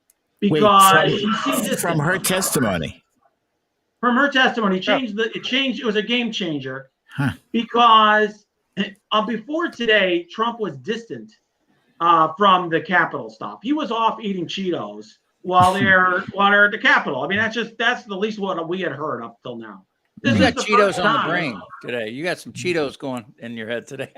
Yeah, right. No, but in all seriousness, right? I Cheetos. mean, that's the orange thing. That was the joke came from. That he used to eat Cheetos. Cheetos and Cheetos, right? But you know what I'm saying, right? Yeah. I mean, he's just you can't be off. You can't be having. If you're off eating popcorn while somebody's committing a crime, a mile away, that's not good enough for a criminal prosecution. Send somebody to prison. But if you're hands-on, if you're trying to make it happen, then that's a different story. So now, obviously, trying to drive there and not going is not. He didn't actually aid them, but it goes to show his strength, how fervent he was in trying to carry forward what they were doing there, that he supported it. And that, I think, is a huge problem for him based on his prior actions. I don't know if it's enough. I'm just reacting like everybody here. I haven't thought it through completely, but it's the first time that I seriously considered it. Can Garland indict without a grand jury? No. No one in the United States can be indicted without a grand jury. So could that grand jury be undergoing right now? Is it possible? Do we know? Yeah, but that doesn't. Yes, but there is a grand jury. Just so everyone understands how it works. Grand jury, there's basically standing grand juries that are convened in federal practice. So there'll be like a grand jury that meets, like what in my former district in Chicago, it's one of the biggest ones because it's unlike other cities, it's not split up. So we had one new massive grand jury federal grand jury that met on multiple days. We had a Tuesday grand jury, a Thursday grand jury, a Wednesday grand jury. So we sometimes have 2 on Tuesdays, 2 on Thursdays, and they're constantly hearing evidence of lots of crimes. How many members on each grand jury about? Oh my God, you're testing my knowledge off the fly. I think there has to be 17 for a quorum or something. There's a rule. There's a federal rule of criminal procedure tells you, and I've written about it somewhere. I think it's something like they need a quorum of 17, something like that, off the top of my head. You're quizzing me. You're quizzing me on knowledge. You need a certain number of people for quorum, and it's a large group. All right. Before we have to hop off here, let me ask you that, because we have later on this afternoon, we're going to have our podcast out with Congressman Joe Walsh, and I mentioned Liz Winstead, who is an abortion rights advocate, and Brian Karam. And I'd love to get you next week if you're available. We're going to have Michael Cohen on with us, Renato. But sure. I guess the real question here to me is, well, there's two of these questions. One, do you think that we got closer to an indictment from the testimony we heard today? And two, what did you make of, and I'd love to hear everybody say about the threats, the obviously implied and sometimes not so implied threats that these witnesses are receiving. Do you think that's why we moved this up today? Because we were worried about her becoming such an object of such a threat that she may not testify? Well, why do you think? I bet. So I'll tell you your first one. Yes, the first one is yes. I am. I mean, as I mentioned earlier, I think it's seriously on the table after today. Secondly, but I think what happened here was she had previously provided testimony, but was unwilling to go live. Was unwilling to testify live. She was scared. I didn't know that. Okay. I think so. I think she changed her mind. She's like, okay, I'll do it. And wisely, the committee said, we'll do it tomorrow. Like, we're going to lock this in. She changes her mind. She was a hell of a witness, right? Would you say on a scale of 1 to 10 for witnesses, she's got to be a 9, right? I would say she was good. Yeah. 11-7. Okay. 11-7. I love it. So, John, what do you think? Are we closer, John? Yeah, no, look, this is, from my perspective, this looks like a textbook of how do you roll up a criminal enterprise, right? You start with the testimony from the folks at the bottom of the thing and you work your way up. Well, I'm not an attorney, but I think if you're Mark Meadows' attorney, if you are, Cipollone's counsel, if you're anybody that she named that said so-and-so was in the room, said such and such to this, they're feeling some heat right now. I would think to say, listen, everything we said in our deposition, every document we've turned over, whatever it is, we now have to make sure we're still square on all of that stuff, and because you're maybe at a little more risk now, and we're getting closer to the head of the snake here.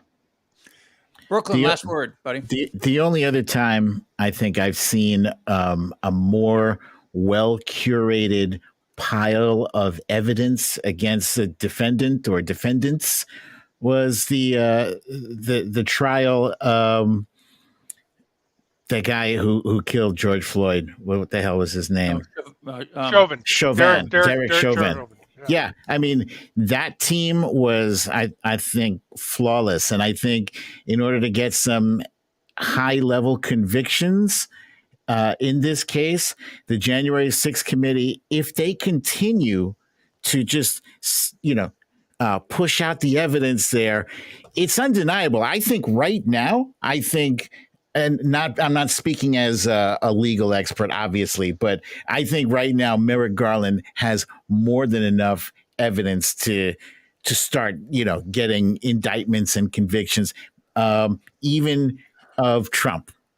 I remember interviewing Vincent Bugliosi about 3 years after the OJ, and he told me that this was a perfect storm of bad prosecution and the African-American experience and what it was like to constantly have been harassed and pulled over by police and how many times they lied and how it led to OJ's acquittal. I didn't understand, like a lot of white Americans, about everybody, the applause and everybody being excited about it until years later. It was a slow saturation of understanding. I hope that the people this is my hope, that the people in Trump's camp will learn about the ruse. The old saying is if you can't see the con, then you're the mark, right? And I think that's what's happened here. And I think that that's something to look forward to and moving on, hopefully, as a way out of this thing, maybe the only way out of this. Thank you so much, everybody. Renata, John, Brooklyn, of course, who puts all this together. Thank you, guys. Appreciate it. We'll be back in this venue live around 7 o'clock with the podcast Eastern tonight. So, thanks for everybody. All right. Next time. Thank you. Bye-bye. Bye-bye.